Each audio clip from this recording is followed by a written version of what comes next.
Stewie, people are procrastinating all the time. They're always sitting there waiting for the rates to go down. Jamie, this is a problem we see all the time. People say, hey, I know I can save money. Should I wait? Should I not wait? But how many times in your lifetime did you wait and lose that opportunity? Well, the opportunity is now. The Federal Reserve has not yet cut those rates. They said they may. They kind of hinted to it, but you just don't know. Don't look back and say, I should have, could have, didn't. Get off your butt now and make life better for yourself. 314-324-4440, or you can always Google the Bagel Loan. NMLS number 226715.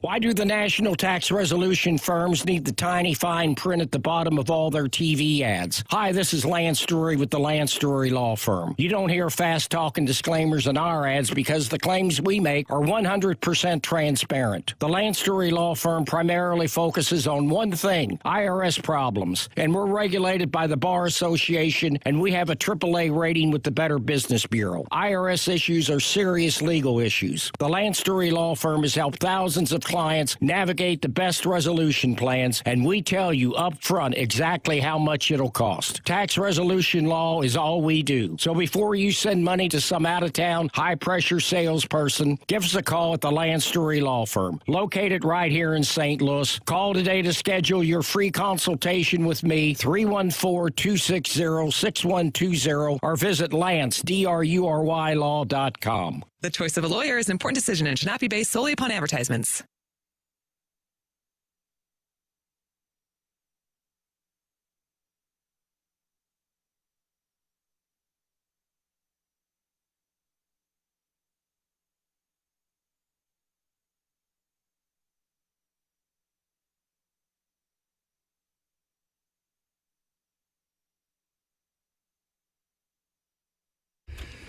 Seven o'clock in St. Louis, you are listening to The Morning After, presented to you by Brown and Crouppen on 101 ESPN and the TMA STL YouTube channel. Tim McKernan, Doug Vaughn, Martin Kilcoyne with you on the program.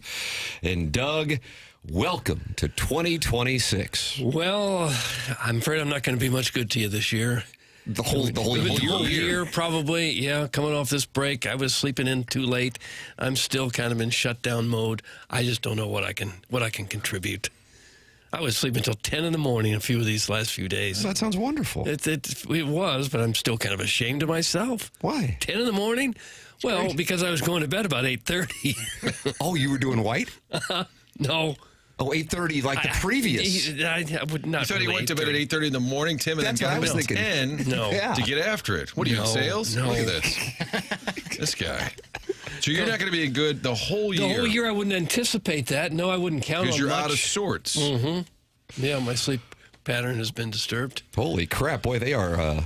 They were waiting for us to return. Look at this text inbox, which is brought to you by Air Comfort Service. And with it being the first week of the month, Jackson, were you aware of this going into today? Sometimes you kind of just force that out of your mind, and then when it returns, you just deal with it as it comes. Well, that means if you do not have a name saved in the Air Comfort Service text inbox at 314-399-9646, today through Friday, Jackson Bennett Burkett will be giving you the name that you politely request, assuming it does not violate Federal Communication Commission regulation. So Jackson will be on that throughout the course of this week. And then, Martin, this is what you have been waiting for. Okay. The Design Air Heating and Cooling email of the day, the $10,000 HVAC system emailer of the month contest begins today. And because of the substantial nature of this prize, we are doing the Design Air Heating and Cooling email of the day at 9:45, and then we will announce the winner right before we shut the program down at 10:55. So we will all vote, and then we will select a winner. Whoever wins the most emails of the day in the month of January receives a $10,000 HVAC system from the great Seth Goldcamp and Design Air Heating and Cooling, online at designairservice.com, where Martin's a client, Doug's a client, and I'm a client, and they are the longest-running sponsor here on TMA, sponsor of the email of the day, and the greatest promotion in this show's history. Email in the morning after at InsideSTL.com. Jackson, any other details that I have failed to share with the audience for the greatest promotion in the history of TMA? No, I think you nailed it. 9:45, we'll vote. Reveal at 10:55. It'll be great. Papers, what are the rules on name changes? If you're an established brand like Little Polly's Pants or whatever, Little Polly's Pants. Whatever they are, if it's a name you've enjoyed and the listeners have gotten to know, but they say, you know what, it's a new year, I need to rebrand like Action Jackson. Are you okay with that? Do you? It's a case by case. It's a case by case. Like someone like Arbor Day. Can't change. That's that's an institution. That is an institution. I agree with that. Harrison's Brother Master, for different reasons, will also not be changed. Different reasons. Different reasons. So I think in some circumstances, yes. If a name maybe hasn't caused much traction as I thought it might, yeah, then I'm open to a change. Interesting. I'm open to anything. The winner really. likely will be announced on Friday, January 30th, unless somebody has such a huge lead that they would have won it by then. Yeah, or a showdown situation like a tie. Can you even imagine that? Too much drama, February too much. 2nd, and then the following week we're at spring training. Or is it 2 weeks later? Guys' palms be sweating on the keyboard as they're typing. Honey, get in here real quick. What do you think about this? A joke about like McKernan being the best and stuff? I'm sorry, what is this? Do you want a new HVAC or not, lady? Sit That's down. exactly right. That's what you say. Do you want a new HVAC or not, lady? So do you want one? Email in the morning after at InsideSTL.com. The first of a series of Design Air Heating and Cooling email of the day competitions to decide who wins this $10,000 HVAC system from Seth Goldcamp and Design Air Heating and Cooling begins today. Get them in, and I would suggest getting them in earlier. How are you and Chairman Kurt handling the filtering process here, Papers? I mean, you've got so much on your plate with all these text inbox requests as it is. Just keeping an eye on it. No real difference than what we've always done. Okay. But we don't have to be as careful about time because we're giving it a wider berth with it being at 9:45. Yeah. Okay. Shout out to Papers for the work you did, the best of. I had people commenting over the break saying, hey, really enjoyed that Will Clark interview. Hey, that Steve Klein was a delight. Hey, JR telling media stories a lot of fun. I thought, yeah, we're in there knocking it out for everybody for this holiday week. But a lot of good feedback on your choices for about the that, best Papers? of. It's nice to know. Yeah. Generally surprised. Okay. But it's not. Anytime you can get some love, it feels good, man. Give Jackson some love by texting in 314-399-9646. Also, we have the Michelob Ultra YouTube chat where fans and friends have gathered at youtube.com/TMASTL. Looks like we might have a Banny Rooster in there. Chairman Kurt is nodding. We got a burner to start the new year, Doug. New Year's resolution, I'm going to get up at 6:45 and create a burner account and go into the Michelob Ultra YouTube chat. You can go in there and interact with AJM57 before he is banished. Get it while you can. I don't know.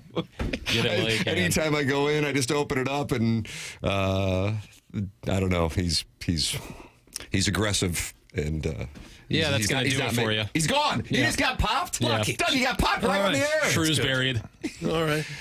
YouTube.com/TMASTL. Open up your YouTube app and subscribe to the TMASTL YouTube channel. It's brought to you by Michelob Ultra. 95 calories, 2.6 grams of carbohydrates. It's only worth it if you enjoy it. Michelob Ultra, long-time morning after sponsor and the sponsor of our YouTube chat. Doug, this is probably the most substantial Sadie Hawkins you have ever had on this show. I mean, if we're talking about something that took place 9 hours ago, it's what took place in Pittsburgh, Pennsylvania. You needed every single second of every single regular season game in the 2025-2026 season to determine who would go to the playoffs.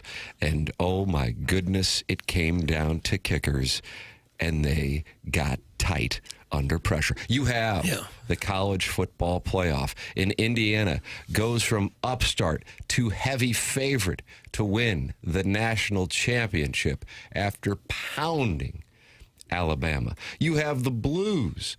They're undefeated in 2026. Vegas, no problem. L'Habitant, no problem. You have the Missouri Tigers rising from the dead after the debacle from the Missouri perspective of the bragging rights game and beating the defending national champions on Saturday night. You have the Billikens setting the stage for the shocking run to the national championship in 2026 by scoring 100 points yet again against St. Joseph's, and that hawk that never stops flapping its wings. I would make that the lead. Personally, you have all the buzz about the Cardinal acquisitions this offseason. They haven't done much. But Doug privately said, I think the lead is the Gator Bowl, and so we're going to take a look. Oh, gosh. I've already forgotten about it. I didn't watch 1 second of it. Nice. Did you guys watch it? I was at a bar enjoying libations. You ever go to that Peacemaker in Kirkwood? I don't think so. Really? A little lobster roll to go with your forehands, Doug. You roll them into one, and I've never been, but I've heard. Yeah, absolutely. No, I don't think I've been there. We were setting up shop. That's where I was ponied up. It was on in the background. But you wanted to break that game down. I didn't. I didn't watch a second of it. I have no interest at all in that. None. Well, surprised myself. No, really? I didn't have much interest either. Doug, what? I don't know. I told you this is not going to be my year. I guess the game last night, that's the one I can remember. So that's what it's based on. Both kickers that missed so badly, it made me think that the wind was moving the ball. You thought the hawk was up? Because they didn't say anything at all about a wind on the broadcast, but Tyler Loop missed that last field goal. He missed it by 20 yards to the right. Well, when Baltimore ends a season, they do it in dramatic fashion, do they not? Yeah. Mark Andrews dropped last year, and that whole game, you're saying, boy, this Lamar narrative, it's just going to get worse. It's going to be ESPN for the next 3 weeks. Is Lamar the right guy to be the Ravens quarterback? Because he's having sounds like you were doing an impression. Just like a generic ESPN guy, and then setting up the table, the dais, with the 8 former players to debate. And I thought, I can't take it. It's just going to be all Lamar all the time. Well, he did what he could do. He threw a couple I know, bombs. but I'm saying until then, he was like 5 for 10, terrible numbers. And then he makes a couple of incredible plays. And like, okay, that narrative's gone. Aaron Rodgers' career over. That's how it ends. But wait, Doug, Aaron Rodgers lives to see another day. Right. He looked good, too, there at the end. But I hate to see games in like that. Yes. I feel so bad for the kickers. Everyone on the team is going to just blame him. I just can't imagine what the flight home must be like for a kicker when you've blown a game like that cost your team a spot in the playoffs. That's hurtful to see that. Tyler Loop, a rookie from Arizona, was the one that missed it. And whereas Boswell's looked like a slice, Loop just pushed it dead right. And the thing that sucks about it for him is he had been 1,000% from inside 45 yards. This one from 44 yards with the AFC North on the line and nothing doing. He said it was a great situation, exactly what we wanted, and unfortunately I just mishit the ball. We call it hitting it thin. It spins fast and goes off to the right. The second it made contact with my foot, I felt it lower. We talk about hitting on the 4th lace of the shoe. You ever hear that? That's what they try to do, hit the 4th lace. It felt a little lower down the foot and hit it thin. Off it went. And the Ravens and Derrick Henry and Lamar Jackson and perhaps John Harbaugh could be coaching his last game. They go off to the offseason Aaron Rodgers' career, which may have been ending along with Travis Kelce's yesterday. That is extended. It didn't look like he lost his footing, but you wonder if maybe he might have just a little bit. The Ravens defensive back slipped and fell on the Steelers touchdown that ultimately was the game winner. That it was really cold. I bet that field was kind of hard and icy and not the best. But yeah, you don't see him or many NFL kickers miss that badly. You just wonder, just an ounce of that defensive back for the Ravens. It's like, oh, thank God. We'd be talking about him all morning in Baltimore, and now it's all about the kicker. But the NFL, they just win. I mean, every game comes down to even a crappy game, whether it's the Colts-Texans in a game that didn't really matter, a little bit for the Texans, Bengals-Browns. It just comes down to, well, if they can get close enough here, got a shot at winning it. It's unbelievable how many games are a last possession game.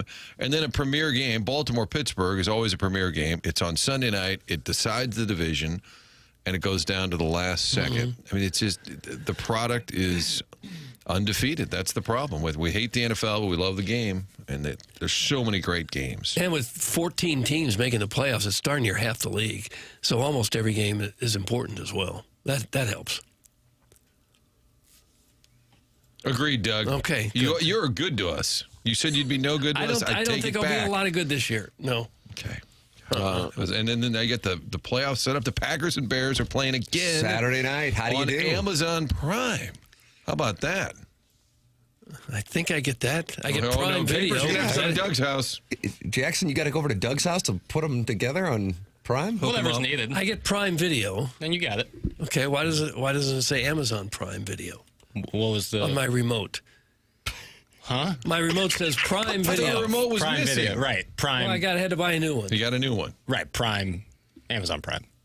Okay. It's all the same. Yeah. All right. You got it. It'll be on the homepage right when you open up the app. During the game, you just got it's probably a 2-click. I don't open apps. I just hit the remote. It's got a little spot for Prime Video. There you go. Right, Then you'll be fine with Okay. that button. Why don't you just join me for scotch on Saturday night? We'll watch it together. How late? 4 a.m. Yeah.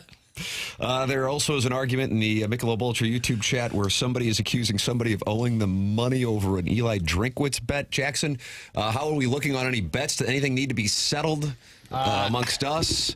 You immediately Venmo'd me after A&M. Oh, yeah, sold. It's terrible. Brutal, yeah. You're in a bad place. Texas A&M game. No effort. Kyle Field, what are we doing? Weak.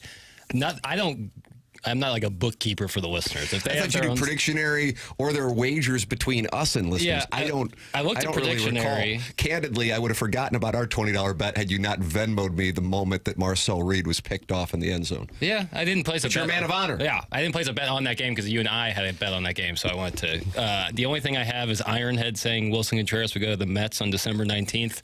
Wow, very specific. Didn't happen. Okay.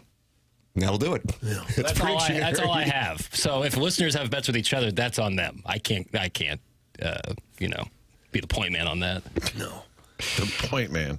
First text of 2026 has come in from Government Got Her, and it says, I slept with my first fat in Como. Travis was gentle and thoughtful. That's from Government Got Her. Travis. Oh. So not just a fat, but a guy fat. Doug, I'm lactating. Thanks. Oh. That's how we're going to start 2026 in a year in which you have announced that you will be no good to us. No, I wouldn't think so. No, not after all the sleep I just got. I have a question for I'm the into Colonel. hibernation mode. My question for the Colonel is, does he hate the coaching carousel worse than the portal chaos? Because they have to constantly be updating this time of year. The portal thing, I think who's he leaving? hates the coaching carousel more. Yeah. I think of all of them, he hated, and now that this isn't really much of a thing anymore, high school recruits and where they're going to go. Yeah, that's got to be nice for him. Because he said he used to have business. Yeah, giant tweet Doesn't decks have to up. worry about the kids and the attention horn on social media. Yeah, I think He's he just in the prefers portal that. industry. Which is all just like It's the whole deal. Wild West. Who knows that they're saying this guy's going here? Okay, no contact tag. It seems a lot more cut and dry. Yeah. I just read it's almost 40% of players in college football are in the portal. Yeah. A couple thousand kids. That's right. Within seconds of the Ole Miss Georgia game, off they went. And Young, tough finish to the Colts season, 7-game losing streak. But hey, what are you going to do? Beats me. Hoping to receive word on the potential at-large bid to the playoffs by the time Mr. Martin leaves for onboarding. Happy New Year, everyone. That's from Brian Henshin, who's hoping the Colts get an at-large bid. I could see it. They were 8-2 and finished 8-9. That hurts. No changes there with their staff. However, Raheem Morris, who finished on a 4-game winning streak, he was gone about 20 minutes after hugging Arthur Blank, celebrating the win. Tough spot. Mm-hmm. And then you got Texas that started 2-5, won their last 9. To finish 12-5, yeah. So who do you got, Doug? Who's winning it all? Kind of like Denver. Okay. But that's because it's John Vaughn's team. Well, they got a top defense, and they got a quarterback who looks pretty good. And they've been there all year. They haven't faltered really all year. They've been pretty consistent. I'm looking for the odds here for the NFL playoffs. Who do you think the favorite is? That's a good question. Seattle or the... I Denver, can't sell you on Seattle or Denver as the favorite, but I don't have a great backup to that because I don't. Jackson, are you still on the Bears? I mean, I know you adopted them. Mm-hmm. Oh yeah, still riding hard. Panthers are getting 10.5 at home in their playoff game with the Rammies. Tough. Well, they secured their division title by losing on Saturday and then sitting around waiting on Sunday. That's right. Let's see. The Steelers, they also are underdogs at home, getting 3.5 for the game a week from tonight against the Texans. I'm surprised that the Patriots are only 3.5-point favorites over the Chargers, but I guess the Chargers haven't really been the Chargers because they've been resting Justin Herbert. Eagles are only 3.5-point favorites at home over the 49ers. Bills are favorites on the road against Jacksonville. At that one. By the way, the over-under, which I'm sure many of you are thinking of right away, 51.5 on that one. Martin, what do you think about the Packers and Bears, the game that Doug and I will be out watching until 4 a.m.? And that's the rematch from a couple of Saturdays ago. That was just unbelievable, that finish. This is where the Bears will have the ghosts of the past. They're always worried about the Packers. And now, again, it'll be a playoff game. So they beat them in the regular season. They celebrated that, which was great for them. Got to slay the dragon in the playoffs. I don't know. I wouldn't sleep on the Pack, Doug, in that Sunday night game in Chicago. Maybe the Bears will be a little tight. Yeah, that game's a toss-up. I don't 1.5 is either the number. one go anywhere after that, I wouldn't think. But who knows? Pretty amazing what Jacksonville has done. 13-4 with the young GM from Vianney. Team president, Vianney. Yeah, Golden Griffin Festival. Kid that was on my Little League team growing up as the senior vice president of analytics for the Jaguars, too. St. Louis U High guy. Jake Timmy is his name. Look at that. And Mark Lamping, of course, the president. Heavy St. Louis influence there in Jackson. So I guess we should adopt them. Well, as good a reason as any, I guess. The Seahawks are plus 420 to win the Super Bowl. In second, the Rams at plus 450. Broncos plus 650, Eagles plus 850, Patriots plus 1,000. Your long shot, if you want to put $100 on the Panthers to win the Super Bowl, Doug, you will receive $20,000 when Bryce Young leads the Panthers to victory. I may not need that kind of money as much as I'm sleeping these days. Don't really have time to spend it. You've reduced expenses by sleeping? Yes, yeah. Mm-hmm. Winter is a lot cheaper. Yeah. Hello. Blues are on a 2-game win streak. Playoffs, here we come. Doug, that's Sharon in Clayton. Well, yeah. They have looked a whole lot better. I, for one, had counted them out as dead for what I saw the first couple months of the season, but they are not dead. They are. They played 4 more games than Seattle anyway. 2 or 3 more than almost everybody else ahead of them in the wild card chase, so we shouldn't get too excited just yet. But they are right there in the mix. Do you think there's a Binnington bounce just by being named to Team Canada? All of a sudden, he's like, okay, now I got this. He's locked in. Maybe. He does get excited about those big tournaments, maybe just being named. Tim, you'd enjoy this. My family is now getting into gambling. So my older son gets a FanDuel account. He gets my wife, Kim, to do a FanDuel account. So now on Saturday, she said to me, okay, who do we like in this Missouri-Florida game? I said, who are you? And I said, well, Mizzou will lose. She said, okay, good, because you know this stuff. Florida wins. And then I said, okay, what else? The Blues and Montreal. I said, take the over for sure. 2-0. 2-0. You didn't even get a sweat. You had to lay. Or you took Florida and laid 7.5. Didn't get much of a sweat on that one either. Nope. And so it got to the point, I think she's much like the emailers, the texters, the viewers, the listeners who said, do you know anything about this? So then I said, go Pittsburgh on Sunday night. She said, well, everybody likes Baltimore. Everybody likes Baltimore. I said, I just think Pittsburgh will get it done. I think Aaron Rodgers against the Rays, I just think they'll get that one. And, of course, we're watching it. I was at home last night, been home for a little bit, and she said, oh, no, Baltimore's going to win. Wow, you're having a tough weekend. I said, no, there's still time. Yes. Then it comes down to the field goal. I said, all right, well, what are you going to do? Sports is tough to predict. These people who think we should know how every game's going to go because we're in the business, they must know if we did, we'd be living in a mansion in Malibu somewhere, wouldn't we? We're just guessing like everyone else. Doug, watch this.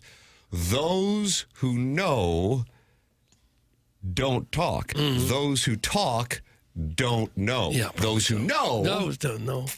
Don't talk. Those who talk do chatter. Don't know. Don't understand. Okay, got it.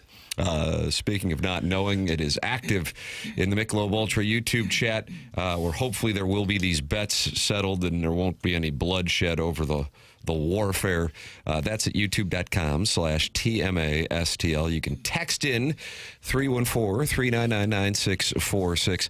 Air Comfort Service sponsor the text inbox. Stiefel, sponsor of the dossier. And the dossier, I see Chris Kerber at 8:15, and I see the Colonel joining us coming up at 9 o'clock as he is brought to you by James Carlton, who will be in studio in the 10 o'clock hour. Our 7 o'clock hour here in 2026 is brought to you by a brand new sponsor on the morning after, a place I have done business with personally. It is Healthcare Evolution, online at healthcare-evolution.com.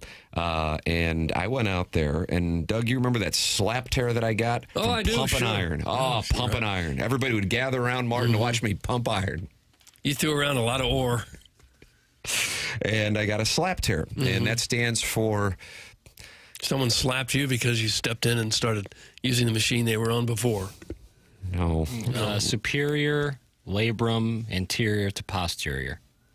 That's a lot of words for just a shoulder muscle, isn't it? That's correct. Yeah. But slapping Tim could be a good email prize. Could be a hell of a promotion. Once we give go away out the to St. HVAC. Charles, and we'd have a line around the Missouri River.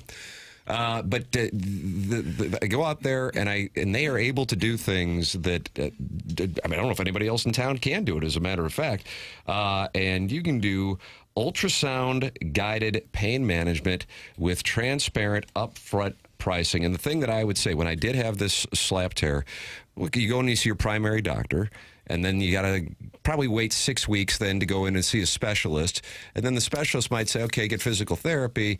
And then you do the physical therapy and it might not help. And then you can get to a point where you can start doing some actual treatment. That is not the case with healthcare-evolution.com. Check it out. It will change the way you look at these bumps and bruises and injuries. They focus on musculoskeletal, joint, and soft tissue pain relief, ultrasound guidance for more precise, comfortable, and effective pain release, unhurried appointments focused on listening to your concerns and goals, and personalized treatment plans tailored to your body and lifestyle.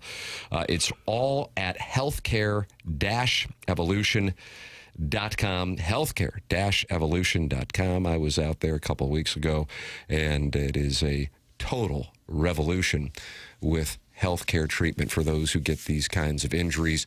Imagine being able to get treated immediately. That is what they can do for you. It is a game changer, and they're one of the only places in the metropolitan area who can do it. New 7 o'clock hour sponsor, healthcare-evolution.com. Tim McKernan, Doug Vaughn, Martin Kilcoyne with you here on the program. It is the Healthcare Evolution, 7 o'clock hour. It is TMA, presented to you by Brown and Crouppen, 101 ESPN.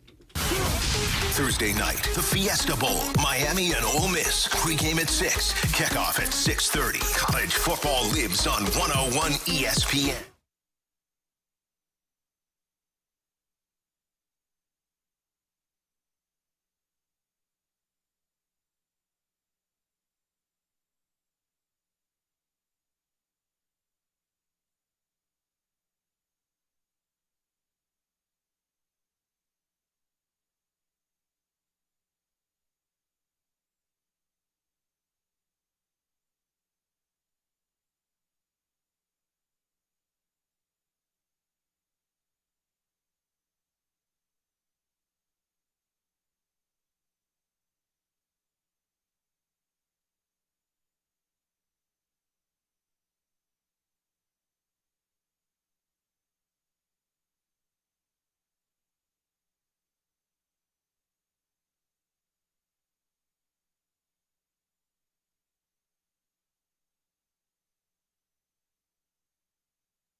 Gator Bowl. I'd even forgotten that it had been played. Those used to be fun bowl games. Remember, you have to go back a few years now. But those used to be fun games to watch. Well, if you want to break down the first quarter of it. Well, I didn't watch any of it. I didn't see a play. Not one. Not one play.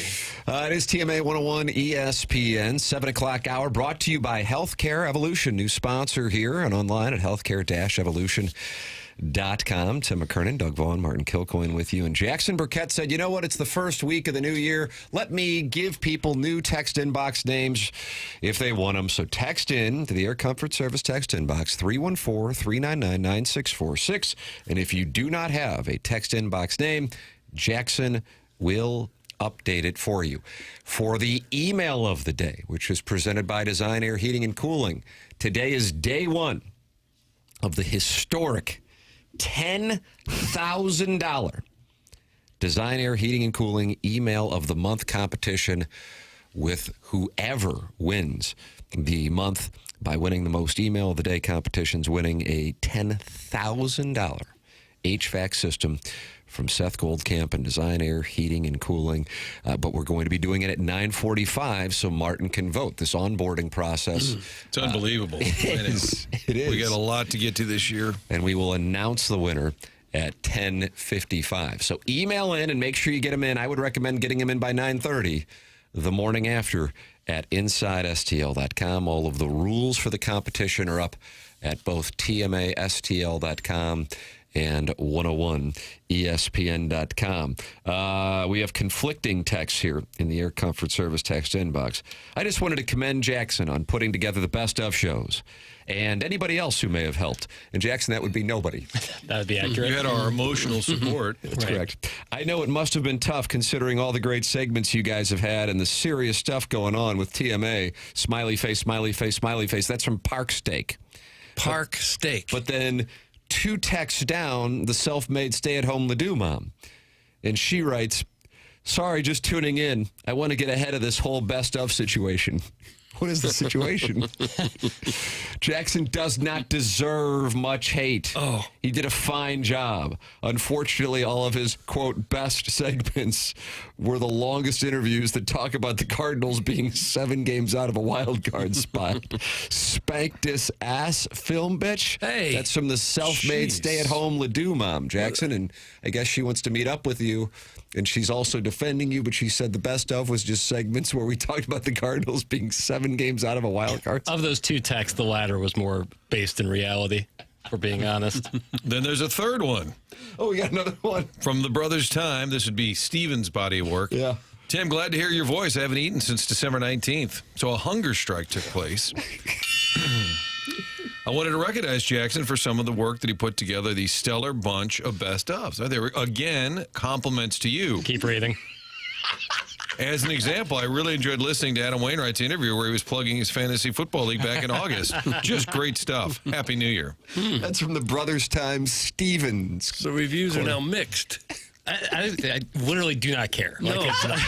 It's already happened. It all happened. Right. We're on to the next year. I don't care. No, you shouldn't. It all got done. That's right. It all got uploaded. Sure. Everything played. Absolutely. Job finished. Yeah. On to the next one. Dunzo. Okay. Hi, Tim. I saw you at 5 Iron yesterday. I wanted to say, but your youngest one was having a little Doug meltdown. Your swing looked real nice. That's from the Prince of Glendale. I got to tell you something. I don't even have a 5 Iron library today, but we went up there yesterday afternoon, and it's the greatest thing ever.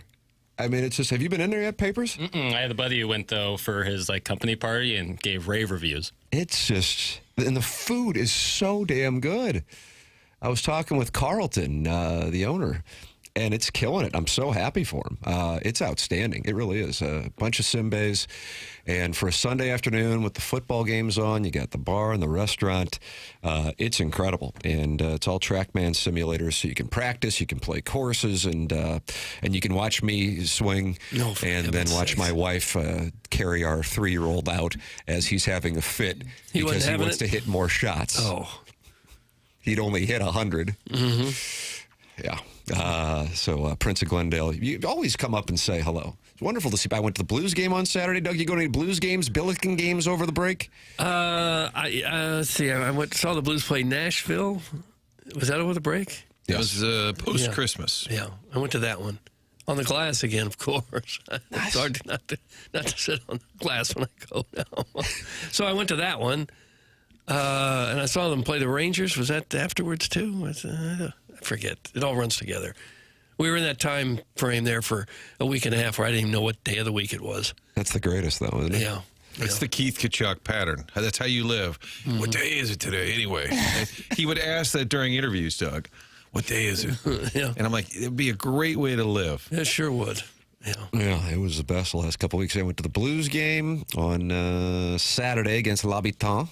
Chris Kerber joining us on the Stiefel Dossier coming up at 8:15 as the Blues picked up all 4 points against both Vegas and Montreal. And, Doug, you're buzzing because you said if they could get hot, they could win a baby? That's the deal? If we can just get hot, we can win this baby. They are 1 point back of both the Kraken and Kings, who sit with 43 points to the Blues' 42 in the wild card race. Got quite a little operation going on in the Pacific Division. There's a little disparity between what's going on in the Central, where the Avalanche just lost their third game in regulation yesterday, despite the fact that they've played 41. 41 games. And they've only lost three times in regulation they've lost. On New Year's Eve, you know where I was. Where? Polimanos. Oh, Polimanos. Okay. Just sitting there, enjoying a delicious feast with Polimano, having some drinks and some delicious tastes. They had the Blues game up. It's not my place to say, hey, any chance we could maybe put a college football playoff game going. My family's financial future is tied to the Miami Hurricanes winning the national championship. But fortunately, the Blues were able to fall behind 4-0 within the first 3.5 minutes, and that allowed to change the channel. Oh, good, yeah. Yeah. But yeah, the Avalanche are in a different realm, which I think that has to factor in for what the Blues will do. You know what I mean? Like you're fighting for. Are you really a candidate to win the cup? It's a little different spot. I was texting with our friend the Nonling before the show today, and I said, what do you think? 4 points out of 4 points against VGK in Montreal. Status quo, I think, honestly. They still got outshot in their 2 wins, had 19 of their own in both. They made some plays, and the goalies made some saves, but the low shot totals while getting outshot just is not really a recipe for prolonged success. No. Next game's worth the watch, though. Can they build on this, and can they sustain good habits after 4 days off? That will be against the Blackhawks on Wednesday. Stop saying good habits. I don't like that. We're playing with good habits. I don't care for that. Sounds like you want to fight the non-like. No, they still do have the worst goal differential in the league at minus 39. That's not good. And Colorado, by way of example, is plus 72. I don't think you can allow what Colorado's doing to determine what the Blues do as a franchise, though, because almost every team in the league could say, well, Colorado's the best team. I guess we should think about next year. I don't think you can do that. You don't know what's going to happen with Colorado. Injuries can sometimes change a team completely. A couple breaks here and there in the playoffs, teams can get upset. I wouldn't change what their plan is based on what Colorado's doing. My expectation is their plan is to still trade away some pieces here over the next 2 months. I would think if they fall farther behind, I bet if they maintain about where they are now, I bet they don't tear it up.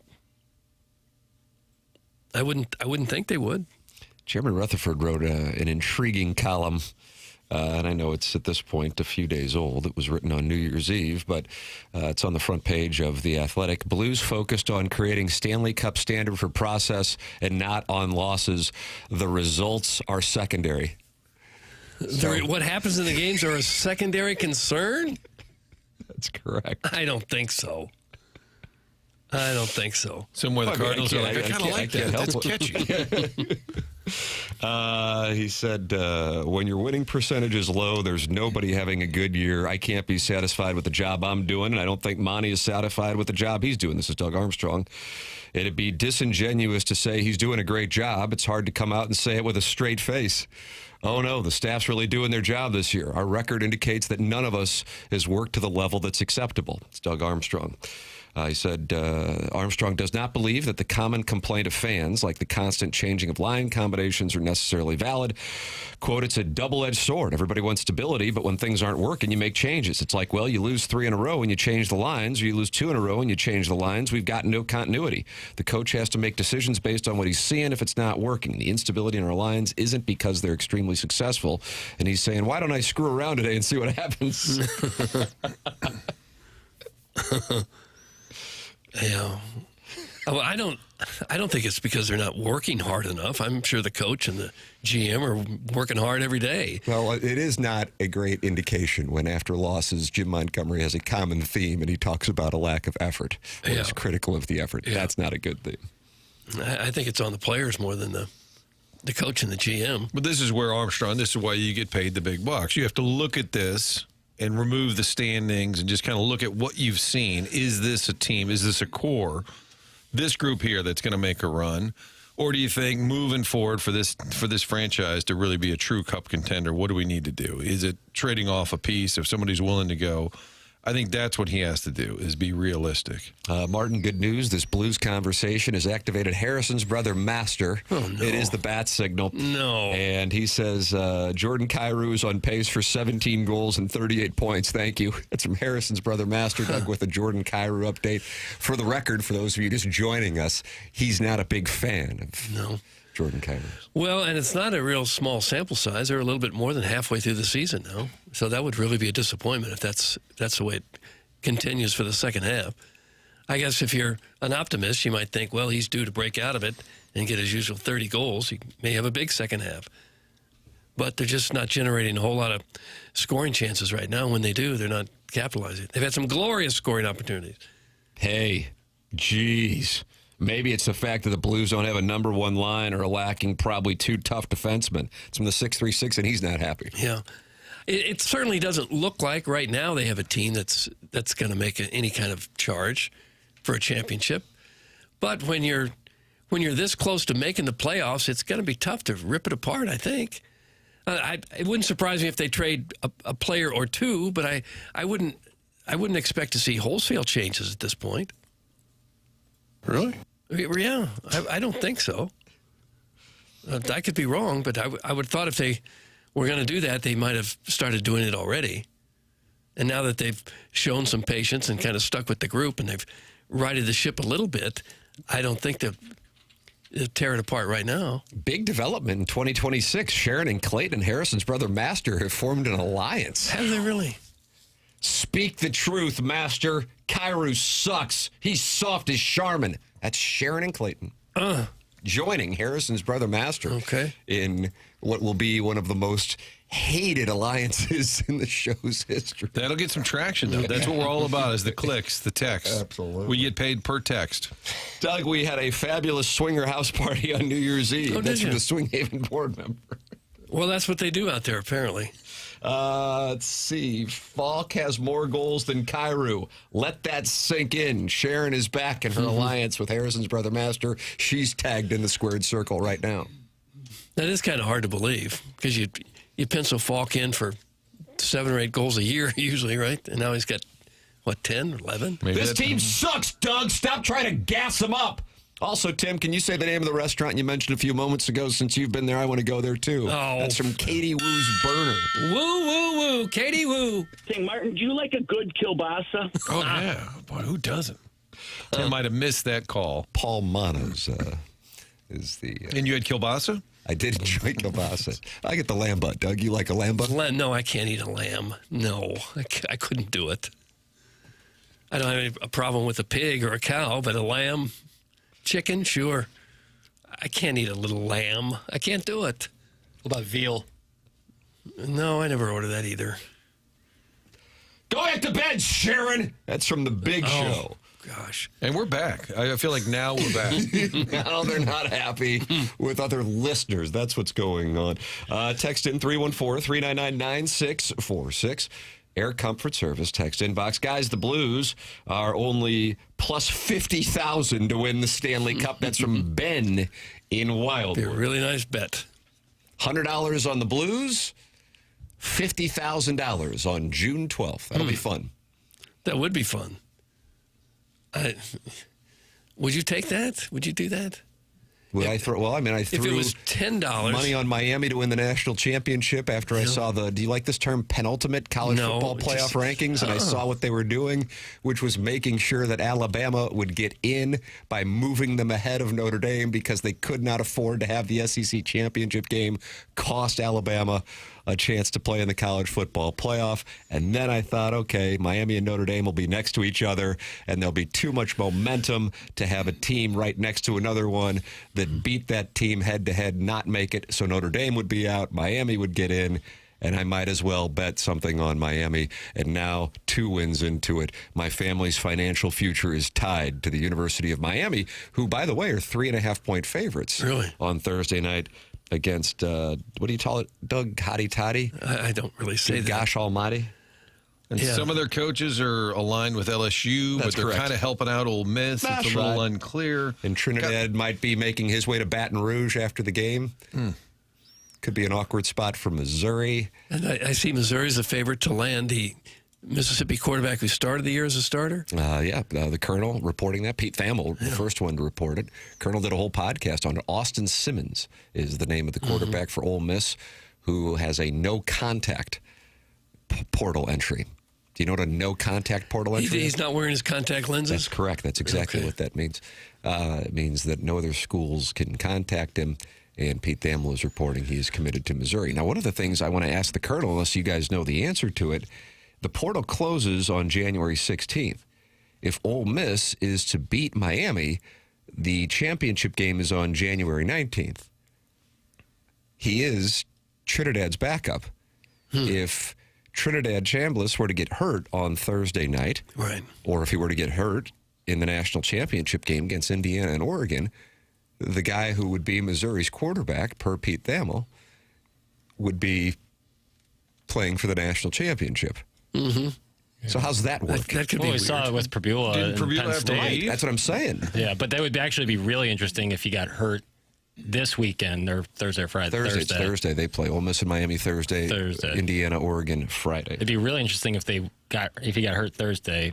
Simmons goes in and wins and is now in the national championship, but also to leave. He's like, sorry, I'm going to leave because I got to go to Missouri instead of playing the national championship. How hard is it for them to simply move the portal date back to the day after the national championship game? I assume that's a semester thing. Usually they're worried about their academics, Doug. Nobody's worried about anybody's academics. Usually start right in the middle there of January. They could probably get caught up on the work. I would think.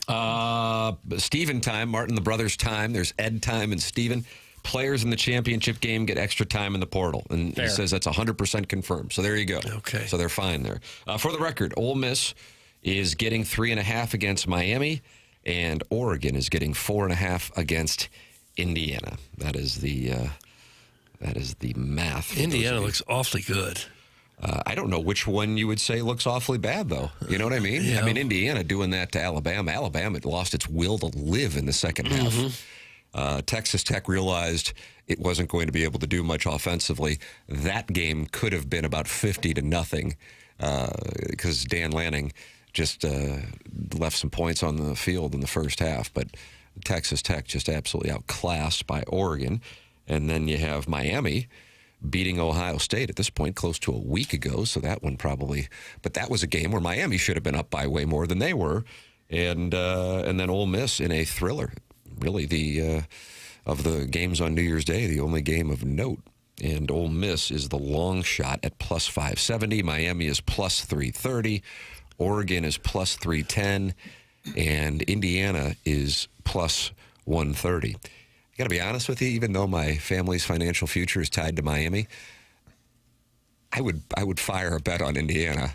I just think that's a different operation. And so help me, if the name wasn't Indiana, and let's say it was Michigan doing what Indiana has done, I think people would be talking about them possibly being one of the greatest teams in college football history. But because it's Indiana, there's still some semblance of doubt. Well, that was the Nick Saban line on the pregame. My golfing buddies in Alabama just think that they'll kick the bleep out of it, because now you can swear, Doug, on ESPN. Right. They'll kick the SH out of Indiana. That was the pregame, and then it didn't go so well. Indiana's a chance to go undefeated, 16-0 if they go all the way? I don't think that's ever been done. And the last college basketball team to go undefeated, Indiana. Think about it. Yeah. That was Isaiah Thomas? No, it was Kent Benson. Goes back Quinn Buckner. Yeah. Quinn Buckner, that's right. Back in the day. But Indiana, if they win, it would be great for a sport that just loves the big brands. I would love to see Indiana make a run, win it all. Kind of like the Ole Miss story, too. I mean, Indiana, Ole Miss, I mean, you got the Big Ten and the SEC, but you couldn't have two more unlikely if you're talking about before NIL. Yeah. I mean, I suppose Vanderbilt. Names yes. being in there. No, but, I mean, if you look at what Indiana has done in 2025 and now 2026, and you take a look at a win in Oregon, one of the Final Four teams, they won there. They also play. I realize Penn State wasn't the normal Penn State, but they did win there. They beat Illinois, and I know Illinois got beat up that game with some health problems in their secondary, but either way, they beat the living hell out of Illinois. Then you win the Big Ten championship game at a neutral site against Ohio State, one of the final 8 teams. You absolutely pound Alabama, and now you got to beat Oregon again, and then either Ole Miss, a team that only lost in Athens, Georgia, in a game that they were leading, or Miami to win the national championship, team that obviously had a hell of a start to the season and then had 2 stumbles along the way, but they've obviously restored it with winning in College Station and now against Ohio State. I mean, would there be a better resume for an undefeated team in the history of college football? I know it sounds like I'm getting ready to host Get Up, Martin, but I really think that there might be something to it. It isn't as flashy as Joe Burrow and Jamar Chase and Justin Jefferson, but as far as resume goes, I don't know if anybody would be better. And it does seem like the country's still like, well, we'll see. Right. But at plus it's 130, Indiana. God, I mean, it's plus money.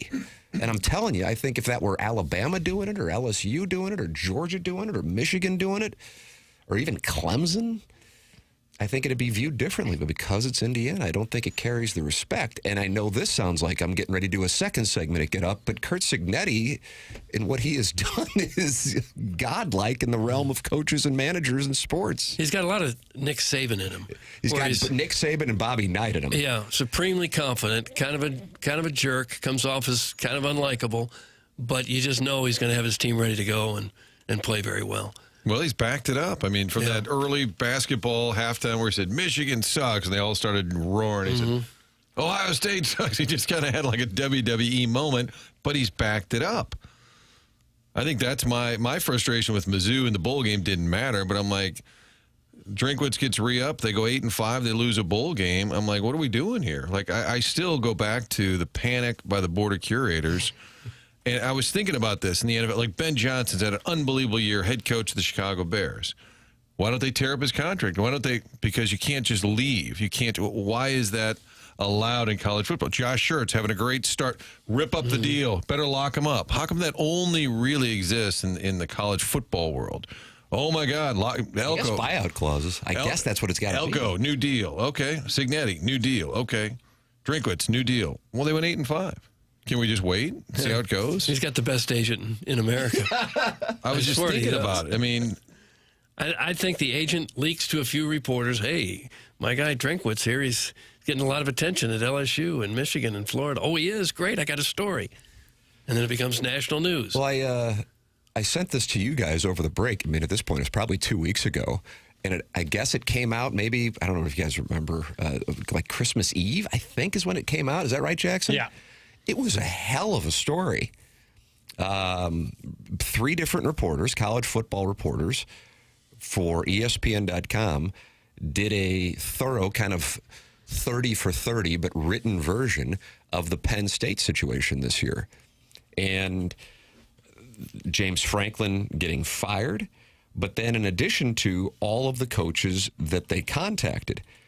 And when you go through it, you see, I mean, I think 13 names were listed. Here you go. DeBoer, Signetti, Rule, Marcus Freeman, Mike Elko, Clark Lee at Vanderbilt, Jeff Brom at Louisville, Chesney, who wound up going to UCLA, Kalani Sitake, the pride of Kirkwood, Brett Key, even Pat Fitzgerald, former Northwestern coach who's now at Michigan State, and then their eventual head coach, Matt Campbell. And not once in this, I don't know how long the article was, 5,000, 10,000 words written by 3 reporters and, have all kinds of sources in it. Eli Drinkwitz's name wasn't mentioned. Stunning. They didn't want the coach who routinely finishes in the middle of the pack in the SEC and has never won a big game against a ranked opponent. But as much as there's smoke and mirrors with the agents, I'm still surprised in that extensive report that he wasn't at least somewhere in the discussion. I was stunned by it. I was legitimately stunned because by the time they got to Campbell, and I was wondering why Campbell wasn't at the top of the list early on, and they actually explained it because, again, this is a detailed article, but it came out on Christmas Eve, so I don't know how many people actually read it, but they said that the athletic director, is it Kraft at Penn State, Pat Kraft, was told that Campbell would really struggle with recruiting at a big-time place like Penn State, and then later on was told that he may have gotten some bad information and then decided to circle back and talk with Campbell. And he said he put down the phone after the first conversation, went in and told his wife, we got our guy. We should have had this guy from the very beginning. And then Rocco Beck, son of former Battlehawks coach Anthony Beck, just announced that he is following Matt Campbell from Iowa State to Penn State. But yes, to focus on the point being that Eli Drinkwitz's name in this article, at the very least, was not mentioned, whereas 12 or 13 other coaches' names were.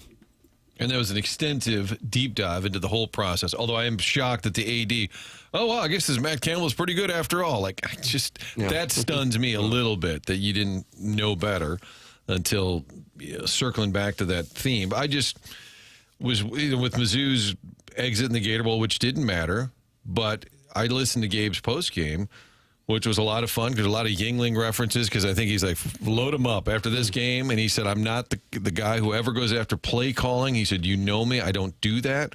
He said, this is the one where I'm doing it.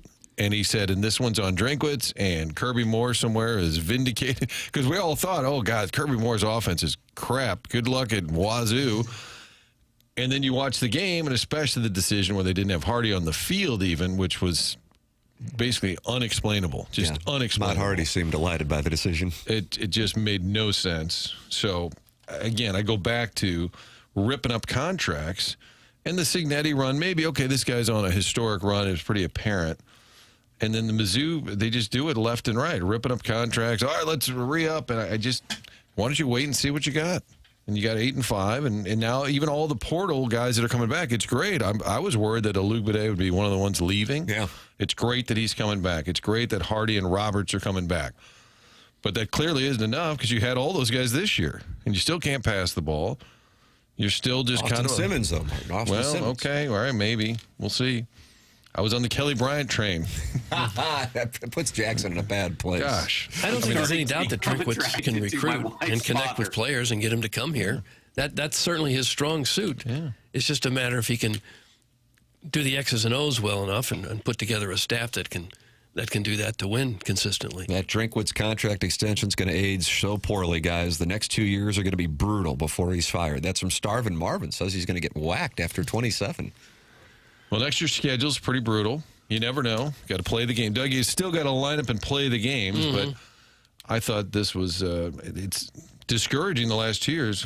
Big games, you get excited, you want to be in them, you want to win them, and they never win the big game. That just happens to be a fact. So you can get excited about the portal, but it doesn't do much for me because I'm looking ahead to next year and say, okay, does this mean we're going to start winning the big games? Let me know. You're welcome to give your thoughts by texting in 314-399-9646, Air Comfort Service, text inbox. And you are also welcome to talk it over with other TMA listeners. Doug, 268 are in there right now, including Kitty Bates, Big Blonde Dan, Too Fat to Kayak, and is it Bob Lucier or do you say Lucier? I don't know. Well, they're all in I would there. just say Lucier. Open up the YouTube app and type TMA STL, subscribe to the channel, and talk it over with other TMA listeners, the Michelob Ultra YouTube chat. Closing out the healthcare evolution. 7 o'clock hour, setting the stage for the Fisher Window and Door Store 8 o'clock hour. Chris Kerber is going to join us coming up.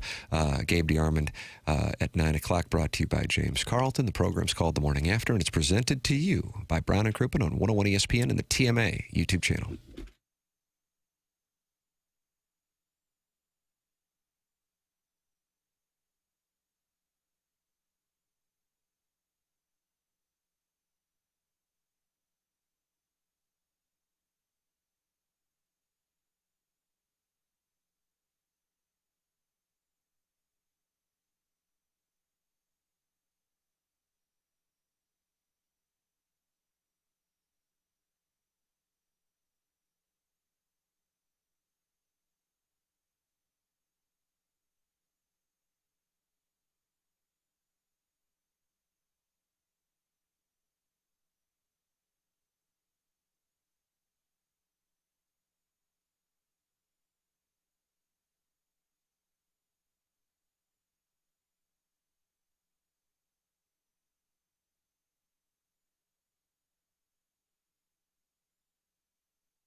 This is Jackson with a Sports Center update brought to you by Saliga Heating and Cooling. The Blues defeat the Canadiens on Saturday 2-0.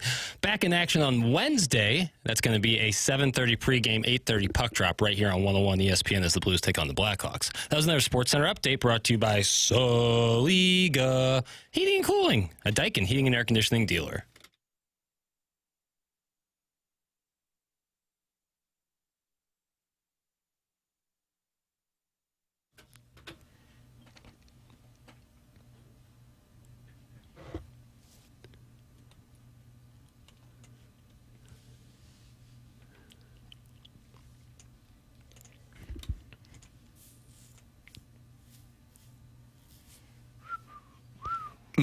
Nice to hear some good music again around here. Fisher Window and Door Store, 8 o'clock hour here on the morning after 101 ESPN. Tim McKernan, Doug Vaughn, Martin Kilcoyne with you on the program. Steve Dossier, Chris Kerber going to join us coming up here in this 8 o'clock hour. 9 o'clock, Gabe DeArmond, brought to you by James Carlton. And we will be doing the Design Air Heating and Cooling email of the day at 9:45 in the month of January, because this month, Design Air Heating and Cooling is giving away a $10,000 HVAC system and installing it to the winner of the emailer of the month. Email in and get them in by 9:30, brother. The morning after at InsideSTL.com. The morning after at InsideSTL.com for our Design Air Heating and Cooling email of the day. Whoever wins the most email of the day competitions in the month of January will win a $10,000 HVAC system, courtesy of our longest running sponsor here on this program, been with us for more than a decade. That's Seth Goldcamp and Design Air Heating and Cooling. For all of the rules on the competition, you can go to 101ESPN.com or TMASTL.com. You can open up your YouTube app and watch the show and talk it over with other TMA listeners. It's the TMASTL YouTube channel. Click subscribe. Or as Doug says, smash that like button. No, I've never said that in my life. And talk it over with other TMA listeners like cousin Arnie from D.C. And Crystal City Liquor Man, who says, "Morning, Tim. I hope you enjoyed your time off." It's the Crystal City. We didn't need that. What about the rest of us? We were off too. Doug, you like this? Had some ultimate lemonading go on this weekend. What? I was at a bar and someone bought me a beer and said it was in honor of Tim. Oh, I don't want to hear that. But Tim wasn't there, so he gave it to me. What cocktail lounge? Did you accept it? Duke's in Soulard. Of course I accepted it. Did you go to the top floor? Upstairs bar. You didn't get into the upstairs first floor. Yeah, they said turn right back around. How was the scene there at Duke's? That was fun. Oh, jeez. That was good. It was a good scene. Hell of an endorsement. Yeah, thank you, Mark. Wow. That's exactly what I thought. It was an honest assessment. You wouldn't fight the Packer brothers. I'm going to be on the Packer brothers side. I had a great time. I wasn't complaining. What was wrong with it? What didn't you like? Not a thing. Why did you hate it? There was that San Diego State Boise State game on Triple OT. Oh, no. Place was going crazy. Oh, no. It was mostly dudes.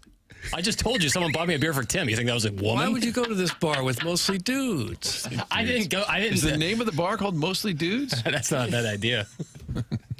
Mostly. Come on down to Mostly Dudes. Just There's John's a couple of is out gals, there. but it's mostly dudes. I like the idea. How will you remember the great Libby Burkett best of flop of 2025? An absolute catastrophe. Some segments didn't even have Tim in them. It's called a best of, you wannabe 1-2-effer. That's from 1-2-4-er. I apologize. That's from the self-made stay-at-home Ladue mom, and she's just not letting this go. It's fine. I basically agree with the assessment. So you're on board with the self-made stay-at-home Ladue mom? I think I was pretty clear beforehand what was going to be happening. Due to the volume of best ofs we were going to have. The idea that they were all going to be great.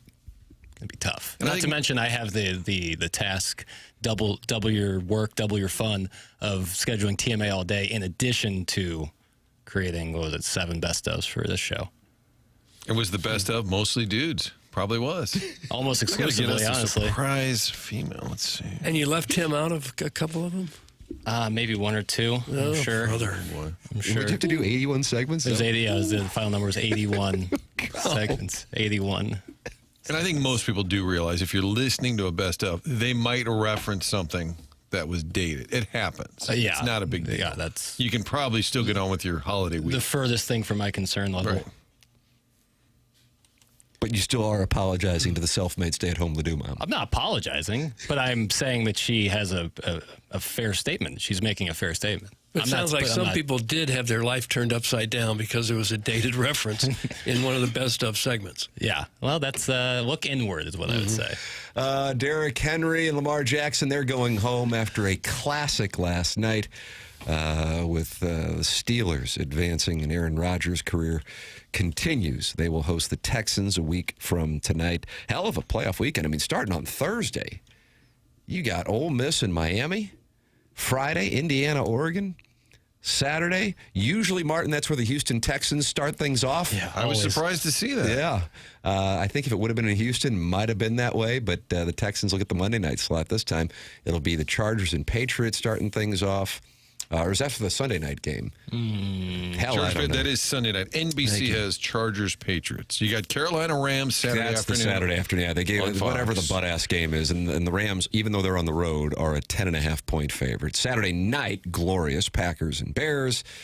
And then, of course, you've got what should be what I would expect. You never know with conditions in Florida, but the Jaguars and Bills, that could be a high-scoring affair, 51.5 on that one.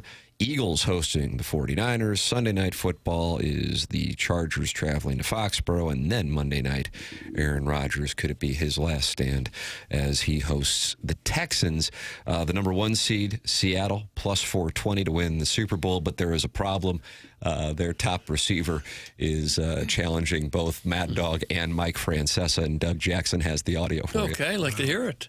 Go ahead and hit the lever, please, Jackson. Sam's having a really good year. 12 touchdowns, 4 intercepts.